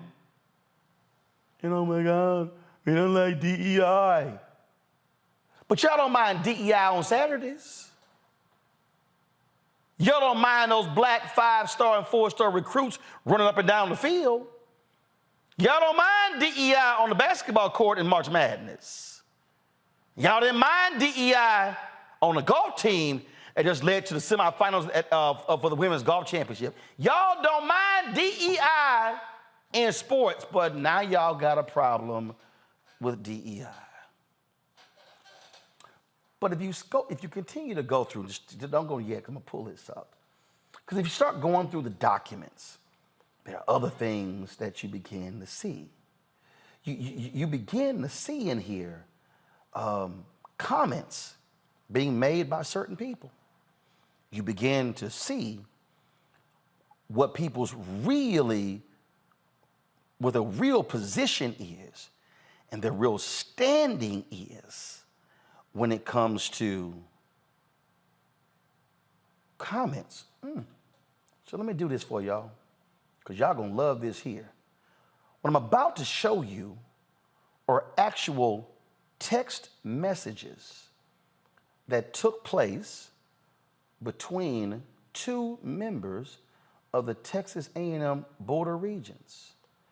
Y'all, these are actual text messages. And this is from Rusty Surratt on Twitter. It says text exchanges between Texas A&M Board of Regents Jay Graham and David Baggett. Graham wants the new journalism program at A&M to turn out, quote, high-quality conservatives, quote, to help direct our message. First of all, show the Board of Regents. You will see right there who they are. You will see David Baggett and Jay Graham. Yep, David Baggett and Jay Graham. You see them right there. So here they are. And so they're busted in. So the text messages are in the report. So look at this here. Some journalists with conservative values into the market. This won't happen with someone like this leading the department. Listen to this idiot, David Baggett. Now again, y'all, this is a member of the Texas A&M Board of Regents. This is what he is saying to another member of the Texas A&M Board of Regents. And let me just tell you who David Baggett is, okay? Because he's the managing partner of Opportune LLP, a leading global business advisory firm focused on adding value to clients across multiple industries with preeminence in energy. He has more than 40 years of professional experience in the energy space. None in journalism, none in media. This is what he actually puts in the text message. Based on limited info, I agree. Time out. You had limited info? You remember the Board of Regents? Oh, Jay Graham goes, they need to hear from all of us. This is unacceptable, and we can't allow it to happen. Kathy told us multiple times the reason we were going to combine arts and sciences, and it was cut off here, is again because they were trying to get rid of liberals. Oh, congrats, guys, ready to kick some booty. In regard to the info on journalism hire, I sent this to John and Kathy. Please tell me this isn't true, but since it is not April Fool's Day, I assume it is. I thought the purpose of us starting a journalism department was to get high-quality Aggie journalists with conservative values into the market. This won't happen with someone like this leading department. Uh-oh. Now you're busted. Why is this important? Because Jay Graham and David Baggett, you're members of the Texas A&M Board of Regents. You don't represent conservatives in Texas. You are supposed to be members of the Board of Regents for all of the schools in the system, including Prairie View. What that means is that these two individuals who want to only see conservative journalists are voting on matters impacting Prairie View A&M University and HBCU. What they are saying is, we don't represent anybody in Texas who is liberal or progressive. We only want to see conservative journalists. First of all, that ain't got nothing to do with who, what, where, when, how, and why. These two yahoos know nothing about journalism. These comments right here should disqualify them from being on the Texas A&M Board of Regents, and now I call for their resignations. And this is where black Aggies and other Aggies of conscience should say these two people cannot represent Aggies, cannot represent Texans on the Board of Regents because they have an ideological bent. Now look, we all know Texas A&M is a conservative university. But these two are basically saying we only want to see conservatives being taught at this school. You've got more than 70,000 students in the Texas A&M University ecosystem. We ain't even talking about the whole system. Yeah, these two are busted in text messages saying this. With limited info, I agree. These folks need to go. These folks cannot serve on this board with any distinction whatsoever, and it is time for Texas A&M graduates to have the guts to say they must go. And who am I most disappointed in? It's a whole lot of folk who I am very disappointed in. And you know who I'm disappointed in the most? Not those two yahoos. I'm disappointed in this man, this black man, Bill Mayholmes, who became the first African-American chair of the Texas A&M Board of Regents. And in this entire sad affair, he has been quiet. He's been saying nothing. He's made no public comment. Let me be clear. Oh, he's aware of what's going on because I sent him text message before I did this segment. And the same to Chancellor John Sharp. And the same to others at Texas A&M. Y'all want black folk out there repping the university. Y'all love to see us wearing the jerseys and the hats. You love to see Chris Middleton in the NBA. You love to see Myles Garrett in the NFL. You love to see Christian Kirk in the NFL. But what you're saying is we don't give a damn about black graduates if you try to come back and work for the university. And Bill Mayholmes, you ain't said nothing. Bill Mayholmes, have you checked your fellow board members? Bill Mayholmes, have you told your fellow board members what their role and responsibility is if they do not solely represent conservative interests? In fact, Bill Mayholmes, have you said there should not be an ideological bent in any conversations in the hiring of staff, in the hiring of faculty, in the curriculum, or any of that? You have said nothing. You have disappointed black former students. You have disappointed Aggies because leaders lead and they don't stay quiet.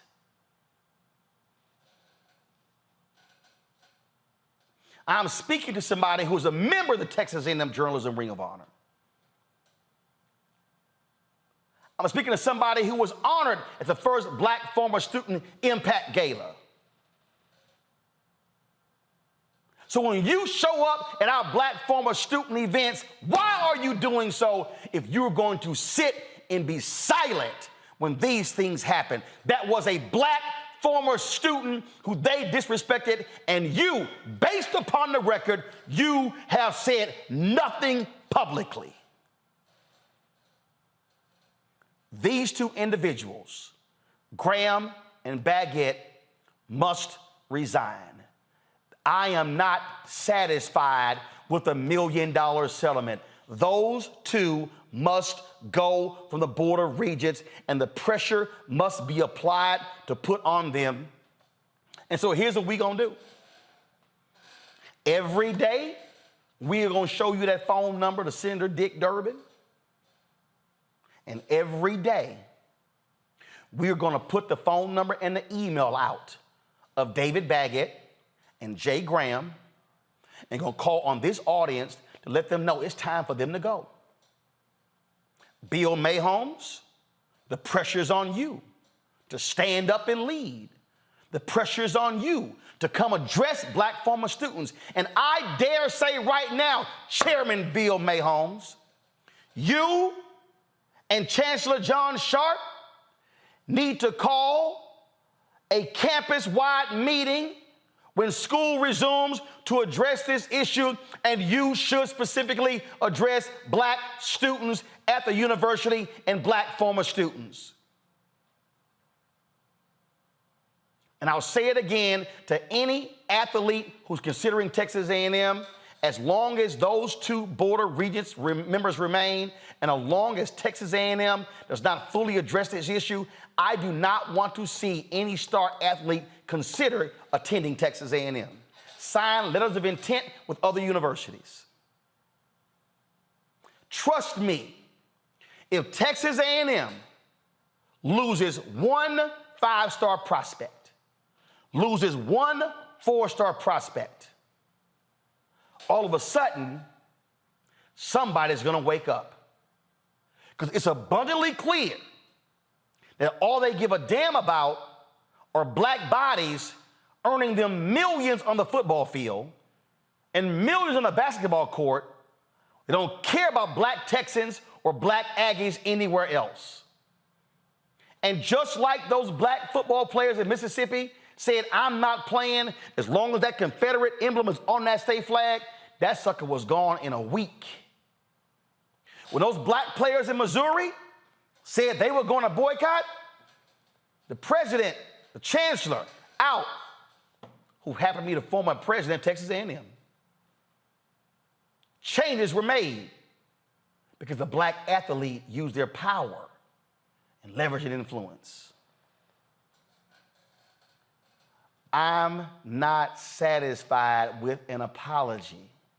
I'm not satisfied with $1 million settlement. More needs to be done to atone for this sordid affair. And nothing can move forward unless these two folk show their photos, unless Jay Graham and David Baggett resign from the Texas A&M Board of Regents. They have made it clear as to what their ideological focus is, and it is not education, and it is not all Texans.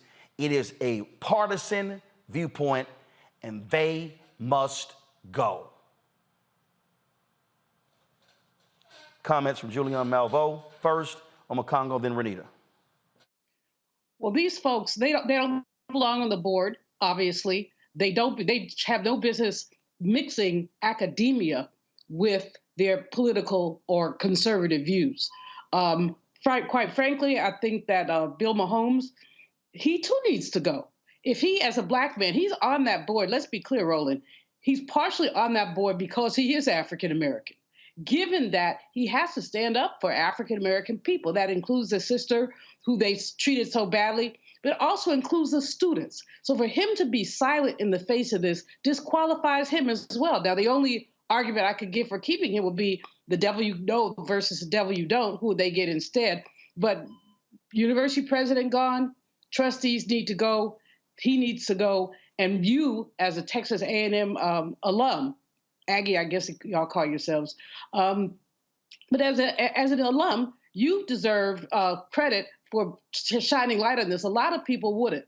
Shining light on this and making it clear that this black woman should not have been mistreated. She got her $1 million, but you're right, $1 million is not enough. It does not excuse the behavior, and there have to be consequences for the behavior that transcend money. Congo.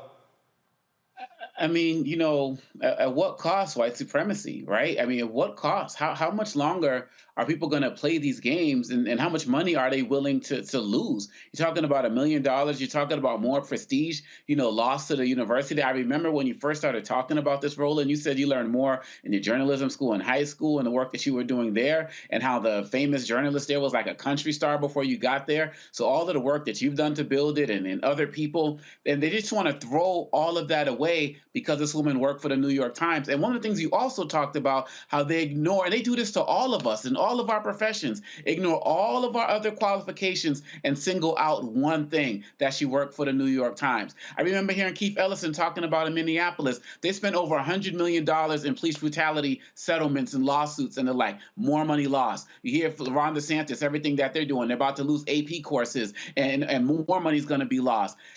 At what point are white people who are part of these organizations and part of these companies going to stand up and say enough already? They are suffering too. Lyndon B. Johnson said, I learned at a young age, if you can convince the poorest white person he's better than the best quote unquote colored man, he won't realize you're picking his pocket. This is what's happening right now. And more white people need to be standing with you and with us and calling this nonsense out, because everybody's suffering when you support this type of ignorance. Who are they going to get to replace them? You're talking about the athletes and other people who need to protest as they should. Who's going to come and lead that department? Who's going to have the credibility to lead that? Those guys have to go. And I think, Roland Martin, this is probably just the beginning as it relates to more text messages and the like. Probably that whole board of regents is going to have to go once this is all said and done. Renita? When we first talked about this story, I said that this needed to be investigated and that the Board of Regents needs to be investigated to see if they had any dealings with this. I said that because I understand the powers that the Board of Regents has in every state and the power that they have over universities. As a former legislator, I'm going to say this investigation should not be done, and here's why. In that report, when I heard the phrase, we need to wait for this to happen until after legislative session is over, because this is poor optics for the legislative session. To me, what that tells me as a former lawmaker is that there are probably and likely legislators who were willing to abuse their legislative power, probably around funding for the university. In reference to hiring this person to be to work for the university. And that sounds petty. You say, oh, no, they probably wouldn't lose funding in the budget over a decision to hire someone. But no, I've seen legislators, at least in the Georgia legislature, and all these legislatures are the same across the nation. What's happening is one frequently happens in others. I have seen legislators openly talk about abusing legislative power for less than making a hire that they would not have selected. So the next step of this really needs to be to investigate, to find out, were there legislators who were directly putting pressure saying we will not give funding or we will reduce funding in the budget for your university if you do not make hires that we deem will help us advance our political ideology. That's what really needs to happen. Absolutely. And so, folks, I'm telling you right now, I'm not backing down from this. You do not look. You don't see me wearing my Texas A&M ring. I have worn my Texas A&M ring every single day since 1990 when I got it. I'm not repping the university. My Texas A&M Journalism Ring of Honor has been removed from that mantle over there. You are not going to see me wearing Texas A&M gear, carrying the golf bag. Hell, I was playing golf the other day at a Texas A&M a golf ball in the bag. Damn sure didn't play with it. This is the whole thing right here. I need black former students and other former students, and I need black former student athletes and other former athletes to also stand up. I'm telling you right now, here's what I know in this country, and I am purposely putting race on it because they targeted this black woman because she was black. And as simple as this here, if you want to get the attention of white folks in this country, especially white conservatives, you mess with the money. And when black athletes say Texas A&M is off limits, when black high school players say, I am not going to a university where there's a hostile atmosphere if you are African American, or you're an African American who dares to open your mouth, or you're an African American who's not conservative, then they will only pay attention. And so I hope every parent of any player who is considering Texas A&M says no. Says no. We're not taking recruiting trips. We're not going to visit the campus. We're going to look other places. If that gets out, Jimbo Fisher will run to the Board of Regents and say, what the hell are y'all doing? I cannot compete. And I guarantee you, those same white conservatives, oh, they'll be up in arms, how dare they? But they don't want to go 5-7 again. And we all know Texas A&M and all of college football, you can't win without black players. You know it, and we know it. This is a moment where we don't back down and where we fight. And as my frat brother Vertner Woodson Tandy said, we will fight until hell freezes over, and then we will fight on the ice. Speaking of fighting, I'm going to come back. We will talk about the Montgomery Brawl next on Roland Martin Unfiltered on the Black Star Network.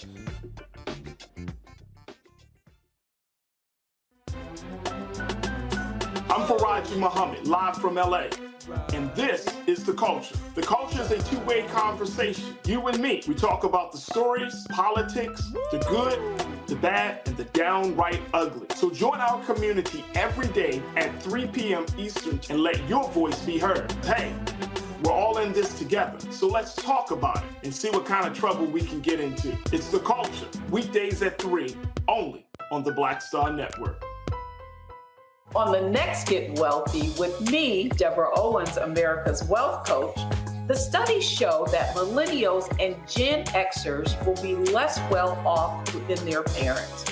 What can we do to make sure that we get to children younger and that they have the right money habits? Well, joining me on the next Get Wealthy is an author who's created a master playbook. Be willing to share some of your money mistakes, right?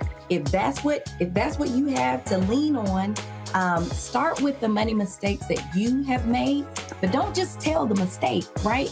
Tell the lesson in the mistake. That's right here on Get Wealthy, only on Black Star Network.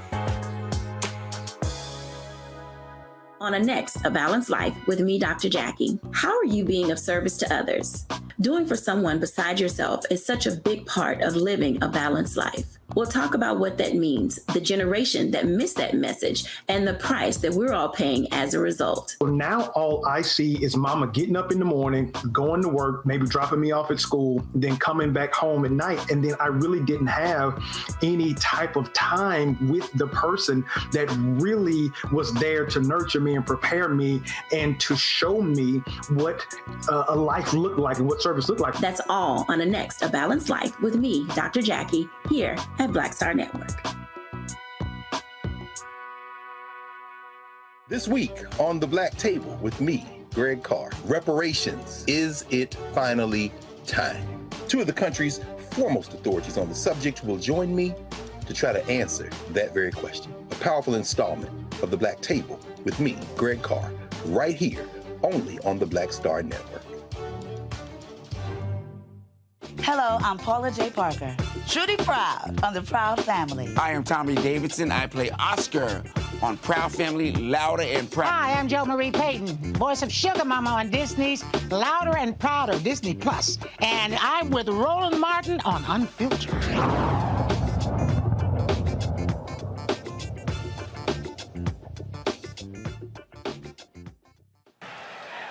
Tonight, we are going to witness the most anticipated match in the history of professional wrestling for the heavyweight championship of the world. Are you ready? Wrestling fans, are you ready?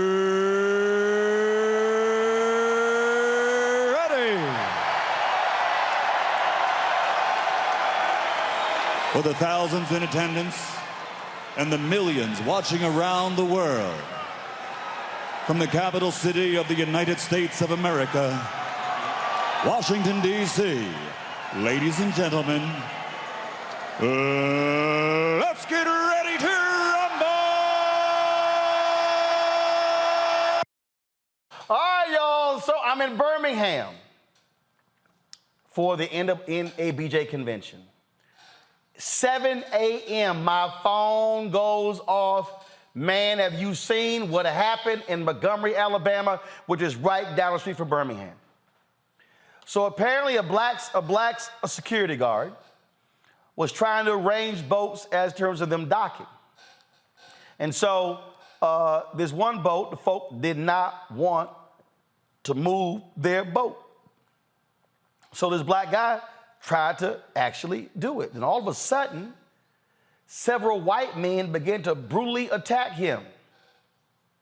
And man, they did not see the Black 54th coming. They didn't see it was a scene out of glory. They didn't see it was the 761st Battalion of Patton's Army. All of a sudden, brothers and sisters came out of nowhere, and it wasn't nothing but a bunch of Nat turners left and right, swinging left and right. Rotate. That guy in the white shirt is crew from our little dinner cruise boat who got off our ship to go over there to move that black pontoon boat on his own because those guys who parked there were told not to leave it there and they left it there. So he's just pushing it off. That's funny. Took matters into his own hands. I love it.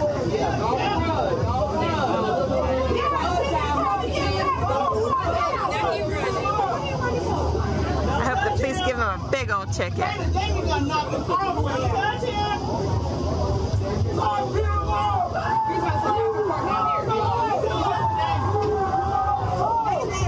Ooh, confrontation with the owner of the boat.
There are people who are on a boat watching this thing take place. So that's they're shooting on this particular boat. So while they're watching this whole deal, they're recording the entire argument. You see these folks, all the security guards, but don't leave the audio up. Security guards are all in his face. They're watching this. The next thing you know, all of a sudden, the fight is about to ensue. And then this thing takes off like crazy. Now, mind you, his job is to make sure how the boats are being placed in there. These people dared to get an attitude because he started moving the boat. That's why they upset. And so you see all the pointing going back and forth. You see the arguing going back and forth. No respect for him whatsoever as a security guard. They want to do whatever it is they want to do. And all of a sudden, this thing about to get real physical real soon. In about 30 seconds. And when this thing goes off, oh man, that's when stuff gets real wild. Now you see, multiple people are coming up to him. And he's explaining to one guy, and the next guy, and the next guy, the next guy. They don't care. They're not listening. They don't care whatsoever. Then this happens. Go full screen.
Y'all about to see something right real quick. Oh, they whooping on these dudes. You gonna see in a moment where guy in the red short, he wants to avoid all these brothers. He jumps into the water to avoid them. She whooping her ass. She finna put her in the water. You got folks running through, they getting cold cocked. Pass ass up. Cause y'all were wrong.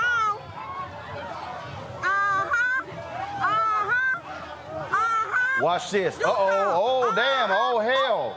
They start backing off. A man in the red short start getting in the water. Now it's going to be a white woman in the red dress. She wants to get in on this. The brothers don't want to hit her. And then two sisters come strolling through saying, yo, we got it. We got it. Get in their ass. Oh, look at the bras. The bras jumping their ass. Cause y'all were wrong for jumping on that black man like that, baby. What y'all thought was going on? They put their ass in the water, y'all. Boo out! Boo out! Boo out! Boo! Turn their ass up. Baby, please. Ooh, action. Boo out!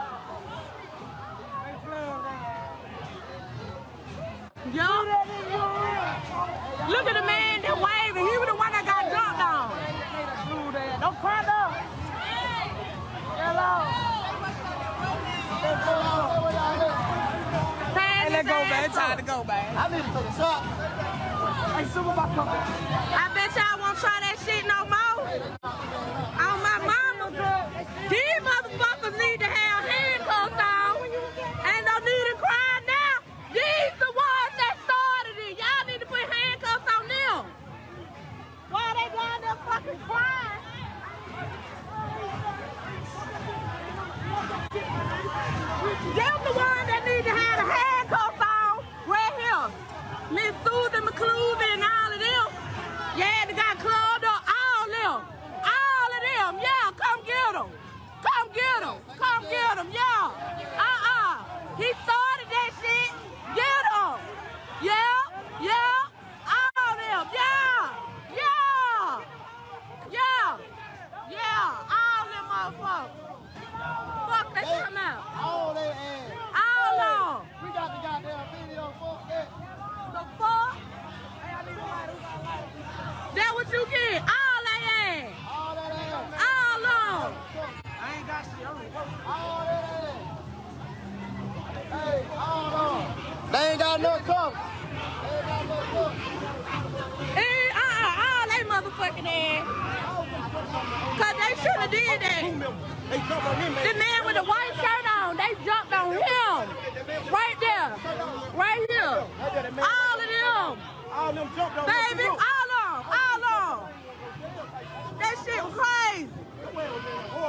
You should have did that. Man, we were waiting to get on the boat. He worked here. He hopped on the paddle boat to come over here and tell them.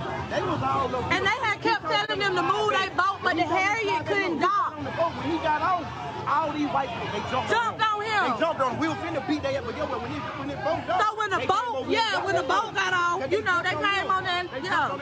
I ain't gonna lie, they started it. You saying the white guys jumped on the black? Yeah. On that man right there. That's what he worked here. He was just telling them to move their personal boat so the Marriott could dock.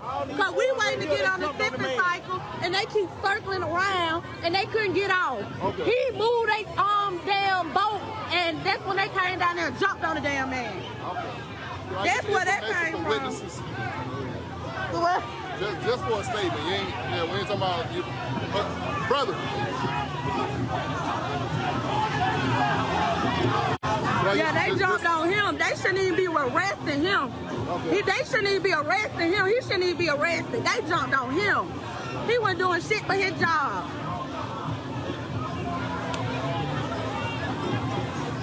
And they don't need to cry now because you were jumping on them too, baby.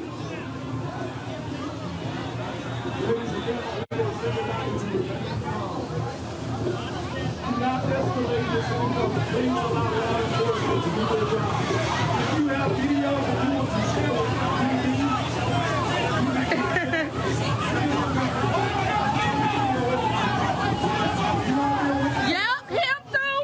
Him, right here. Him. All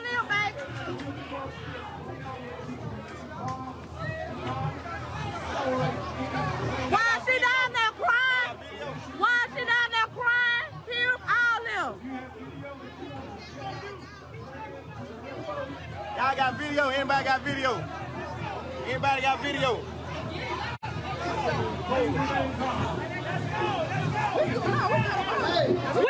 We waiting on the boat. Baby, we waiting on the we waiting on the sister cycle. Ma'am, you got the video so I can see you.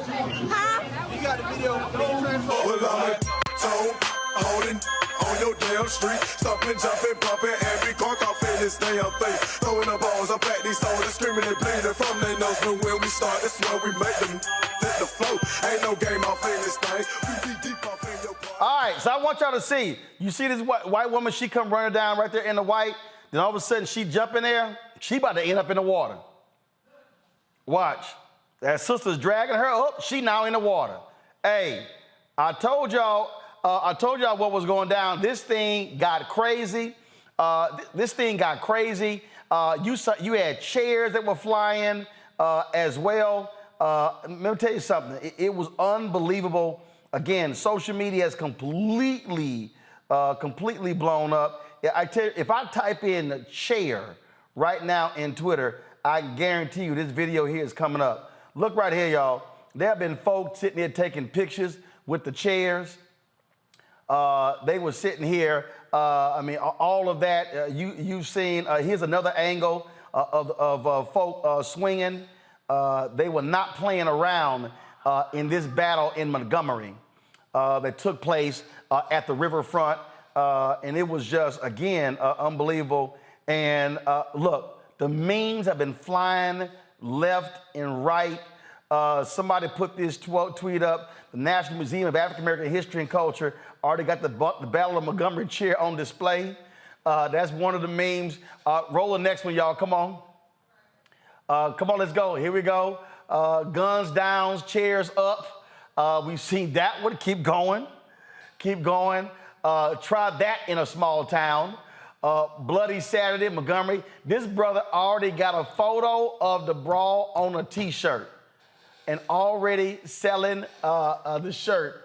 And he says, on my way to Cracker Barrel to celebrate. All right, let's go to the next one. You got the photos of George Floyd, MLK, Rosa Parks, and Malcolm X on this image here. Keep going. We got this one right here. Back signal and help came immediately. My man threw his hat in the air and the cavalry came running. All right, next, let's go. Have a seat, 1955, drop the lower third. Have a seat, 1955 in Montgomery. Have a seat, 2023. Let's go to the next one, y'all. Let's go. More memes here. Keep going, keep going, keep going. We see that, not the SS dead ass pulled up in Montgomery. We got that one right there. Keep going. What we got? What's the next meme? They're calling homeboy Aquaman. Guess what? We actually got a statement. That brother right there already has a publicist. Do y'all have the graphic up from his publicist? Heartfelt gratitude from the publicist of our hero. Y'all have it? Go ahead, pull it up. We hope this message finds you well and filled with joy as we come together to celebrate the remarkable act of bravery and compassion shown by Aaron, our cherished young hero. While I'm reading, y'all got the video of him swimming across that water? In the face of adversity, Aaron selflessly came to the rescue of a fellow colleague, showcasing courage beyond his years. We are immensely proud of his actions and the values he exemplifies, standing as an inspiration to us all. Show the video of him swimming. The overwhelming love and support pouring in from all corners of the state and surrounding areas have deeply touched Aaron. Your kindness and encouragement have shown him the power of unity and the warmth of a caring community. The outpouring of affection serves as a reminder that together we can create positive change and uplift one another. We, the publicist team, his parents, along with, here's the video of Aaron doing his thing, going across that water. Go right, come on, y'all, pull it up. We, the publicist team, his parents, along with his extended family, want to extend our sincerest gratitude to each and every one of you for your unwavering support during this time. Your messages and gestures of appreciation have not gone unnoticed, and they have left a lasting impact on Aaron and his family. As we navigate the journey ahead, we kindly request the anonymity for Aaron to process and reflect on the whirlwind of emotions he's experiencing. We assure you that he will continue being a force for good in the world. Once again, thank you from the bottom of our hearts.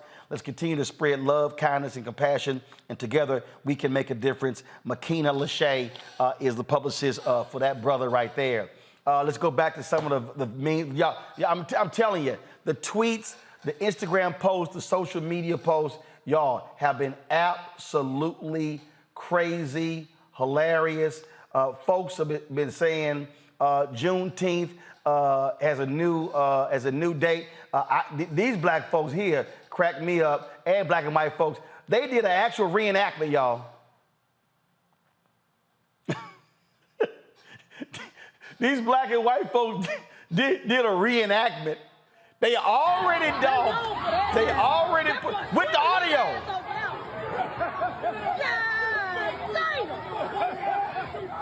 And I want y'all to watch the brother swimming. He gonna get out the pool. He gonna start wringing out his shirt.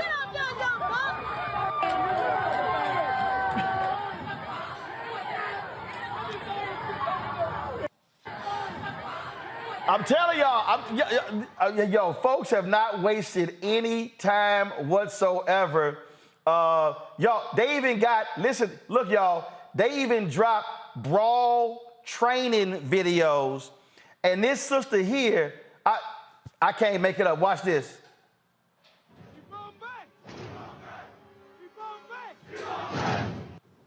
This stuff just really, really pisses me off, right? Because all this really does is ignore and erases the disabled kids that want to participate, right? So what you're going to want to do, right? If you have a crutch, you're going to take your crutch, you're going to put your hand at the middle, you're going to use your elbow like a fulcrum, then from one side to another. You see the momentum?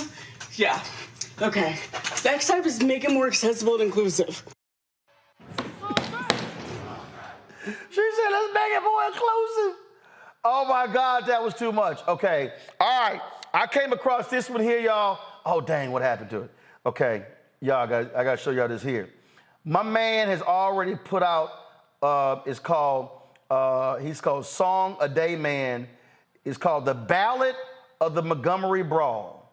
The Ballad of the Montgomery Brawl, listen.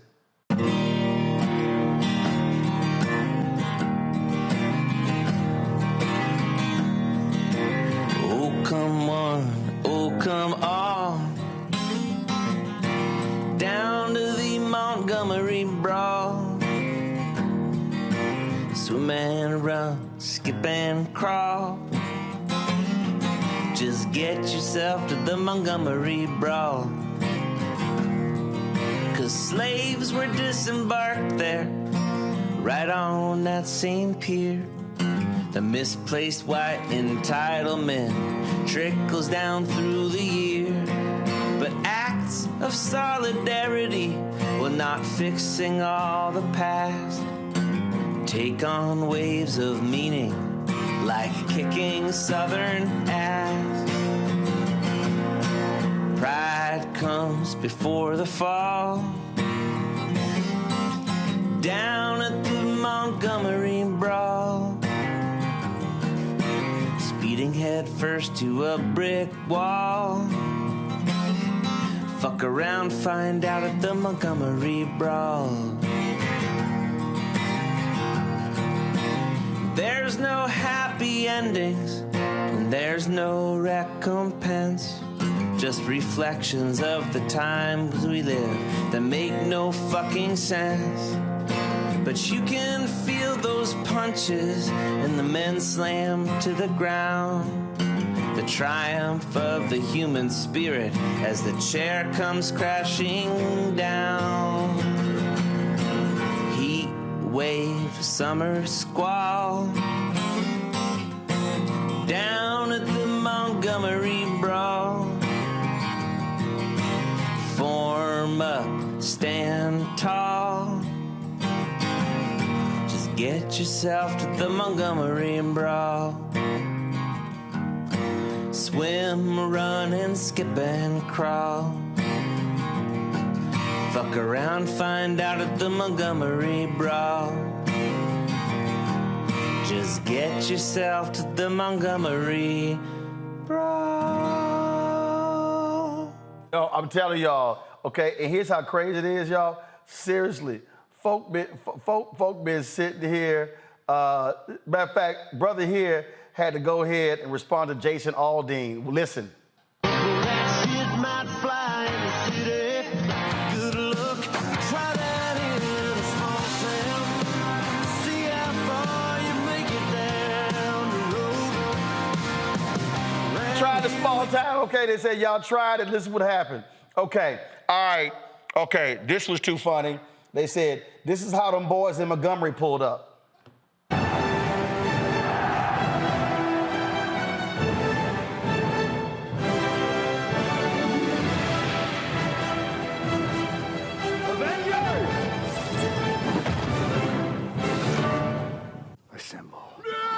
I told y'all, yo, we play all of it, y'all. Okay, hold up. Okay, this is a great tweet. Black Twitter watching the Montgomery Brawl. Go.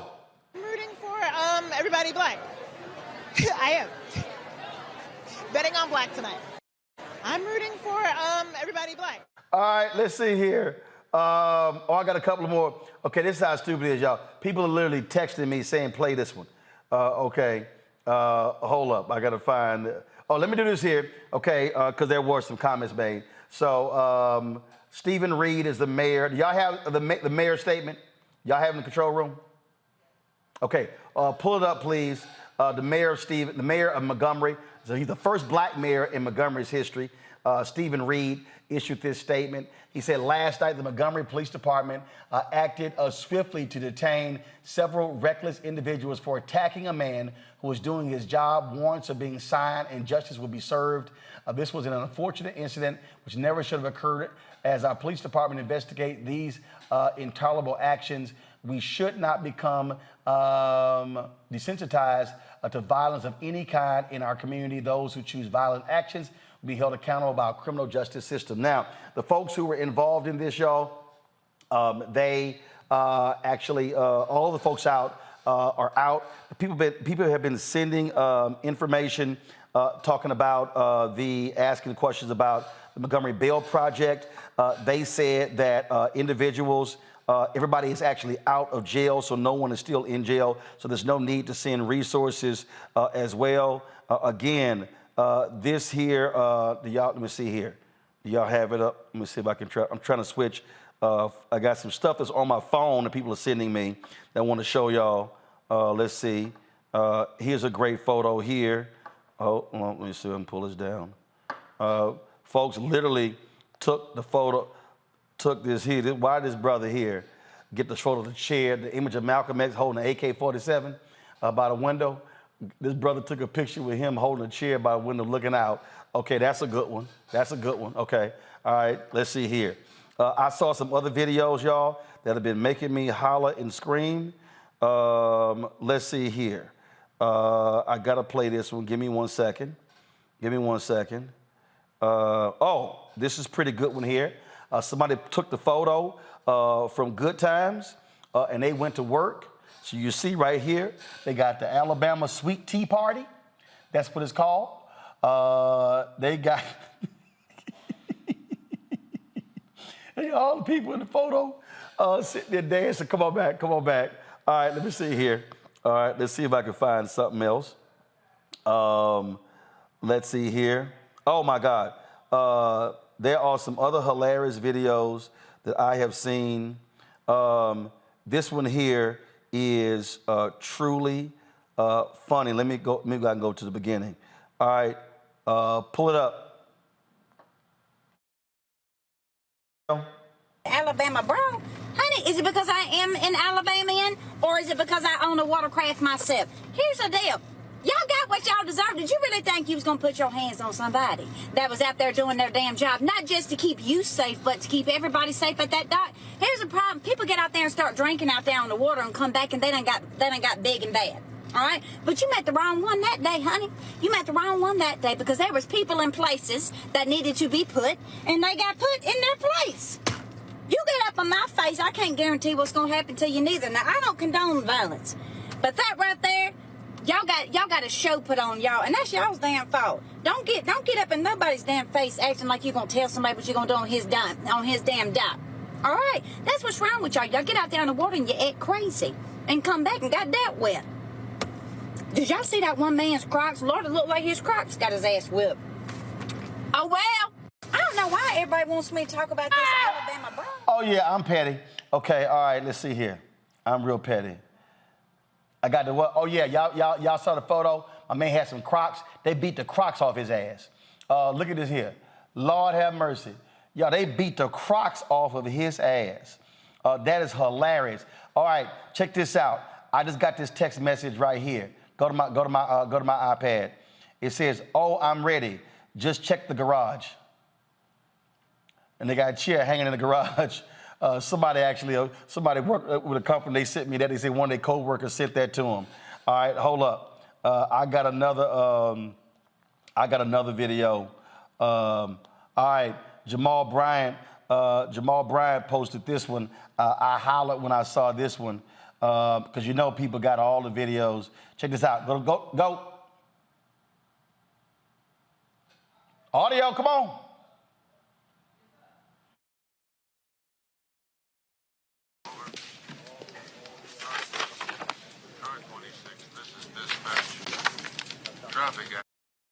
People on this list.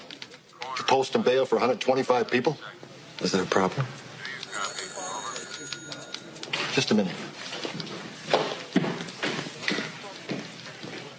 There's some guy out there who wants to post bail on everybody we popped at that after-hours joint. Well, who is he? I don't know. Some fancy color guy. He's probably some nut. Tell him how much it'll cost him. It'll probably run off scared.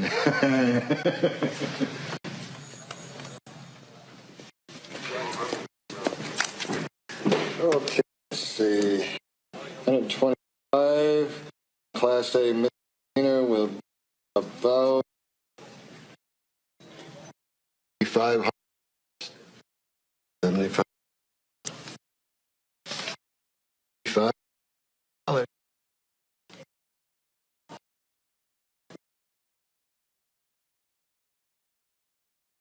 Oh, man, I'm telling y'all, they are killing with all of the videos, the memes. Let's see here. There's another video that I saw that I thought was hilarious. Go, play it. It was absolutely hilarious. Oh, y'all really let Jason Aldean gas your heads up, huh? That was your first mistake. You don't take fighting tips from a fake cowboy who wears bedazzled skinny jeans. I love to see it. You know those idiots were on the boat all day listening to that song on repeat. I can't wait, Bubba, till they try that in a small town. We'll show them. I've never seen a song taken away from a group of people so quickly in my life. You had a month. You had a good run. Oh, and I already know what the comments are going to say in this video. How could you celebrate violence? Both sides were wrong. You're causing a divide. Why can't we all just get along? Do you know why there's so much glee and happiness and celebration after this brawl? Because the scenario never ends this way. And we've seen that one too many times, where a group of angry white men go to attack an innocent black man. And in this case, an innocent black man who was just trying to do his fucking job. This isn't how the story usually ends, and that deserves to be celebrated. So you think about that before you say some shit like that, and understand why people are happy and people are celebrating. So, Mr. Aldean, it's time to whip out your notebook and pencil and write a new anthem. Anyways, bye. What happened in Montgomery? Telling y'all, we didn't have that particular angle. Remember when the white woman who was in the red dress, she came in there like swinging, and the brother, they kind of started like, nah, I ain't about to sit here and hit this woman. But then the sister was like, don't worry about it, bro. We got this here. So let me go ahead and pull that clip up, all right? Play.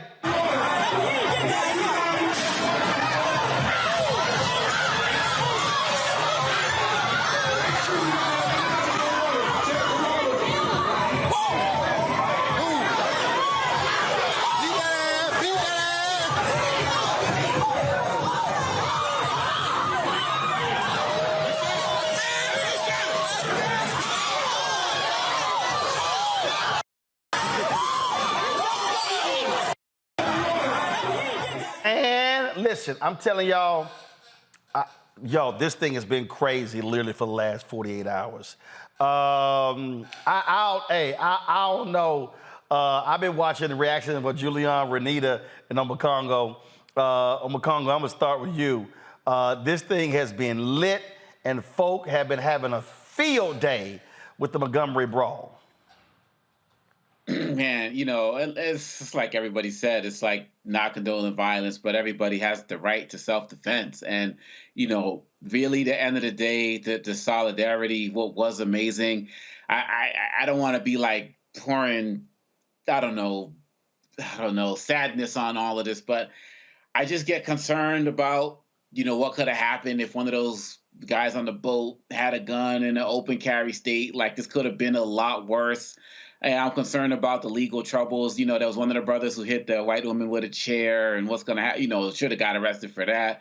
But at the end of the day, people, this is a different generation. And Joe Madison talks about this all the time. It's like the days of having to sit back and take it are over, and you've shown weeks. Every week you got videos like this of people going nuts and Black folks standing up for themselves.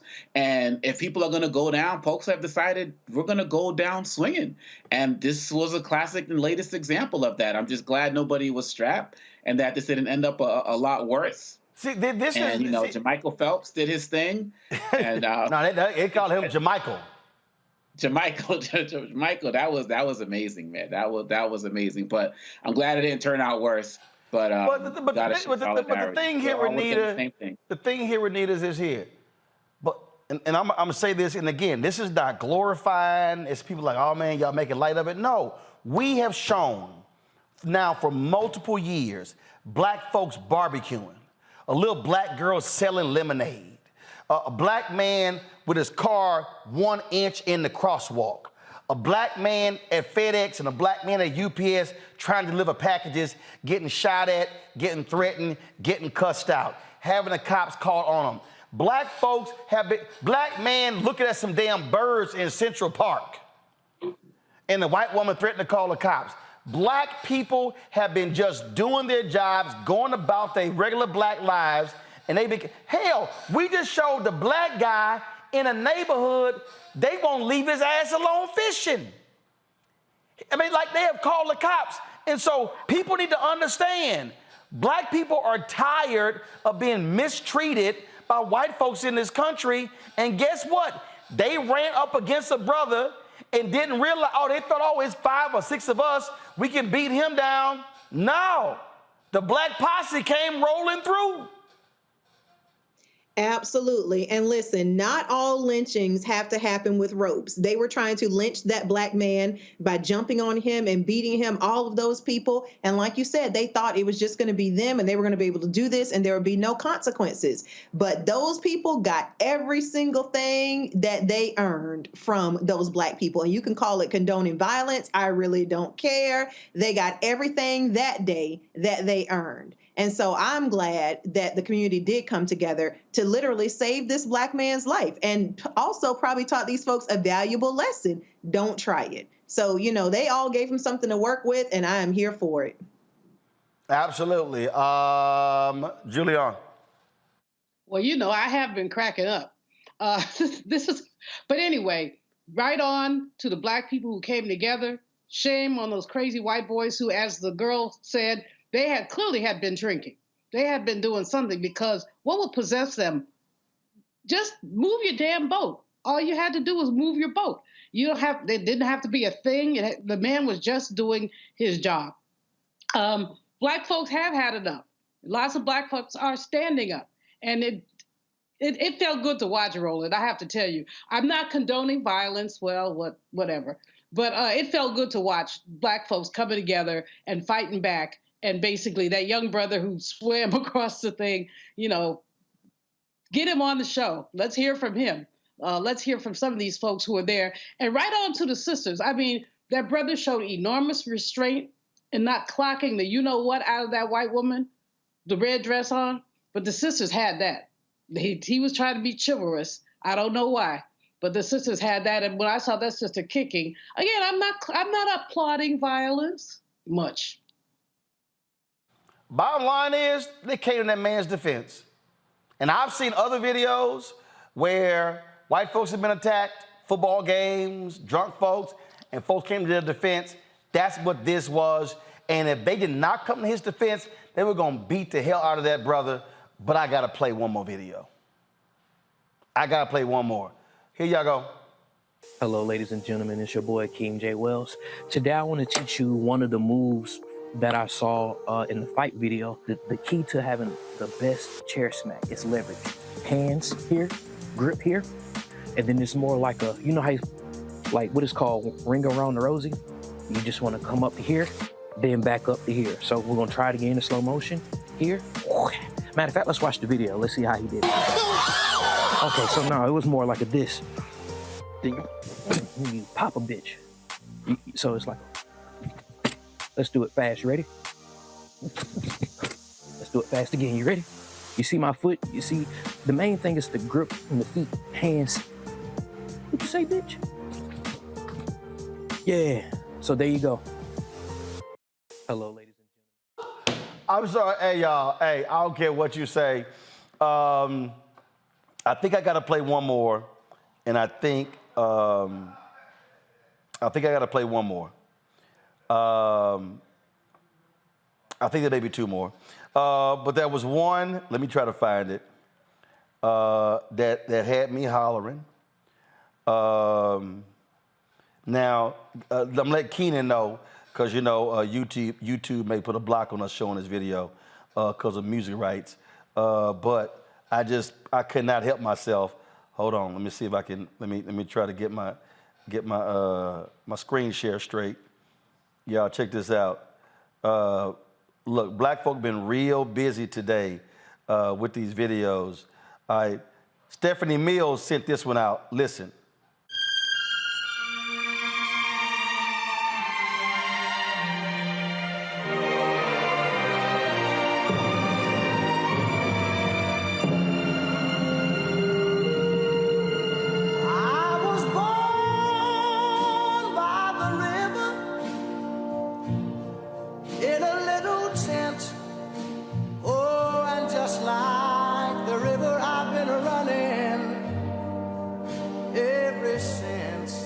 It's been a long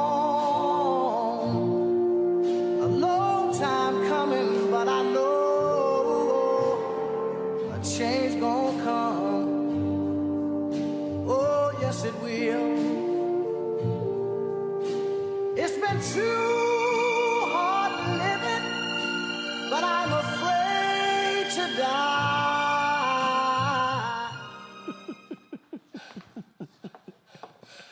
I told y'all I'm petty. All right, okay. Let me find this other one that I saw. Oh, man, where is it?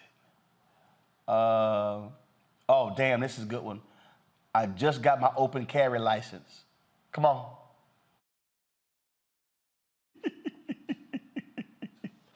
Okay. All right, come back. Okay, all right. Oh, this was trending for a while there. This was trending right there. Scuba Gooding Jr., come back. That was trending for a while, Scuba Gooding Jr. Let me see here. Okay. Y'all, there's one more I saw. Oh, man, did I post it? Where is it? This one brother, y'all, he had a play-by-play of this here video. The play-by-play was fire. Oh, my God, I was crying laughing. I'm gonna try to see if I can find it. And again, I'm a condo. The reason I think black people have just been responding just no chill. I mean, I'm talking about no chill at all. Is because we have tolerated so much shit. We have turned our cheek. We have backed up. We've de-escalated situations. We've had these Karens jumping in black folks' faces and all this sort of stuff. Yep. And folk just tired of that BS.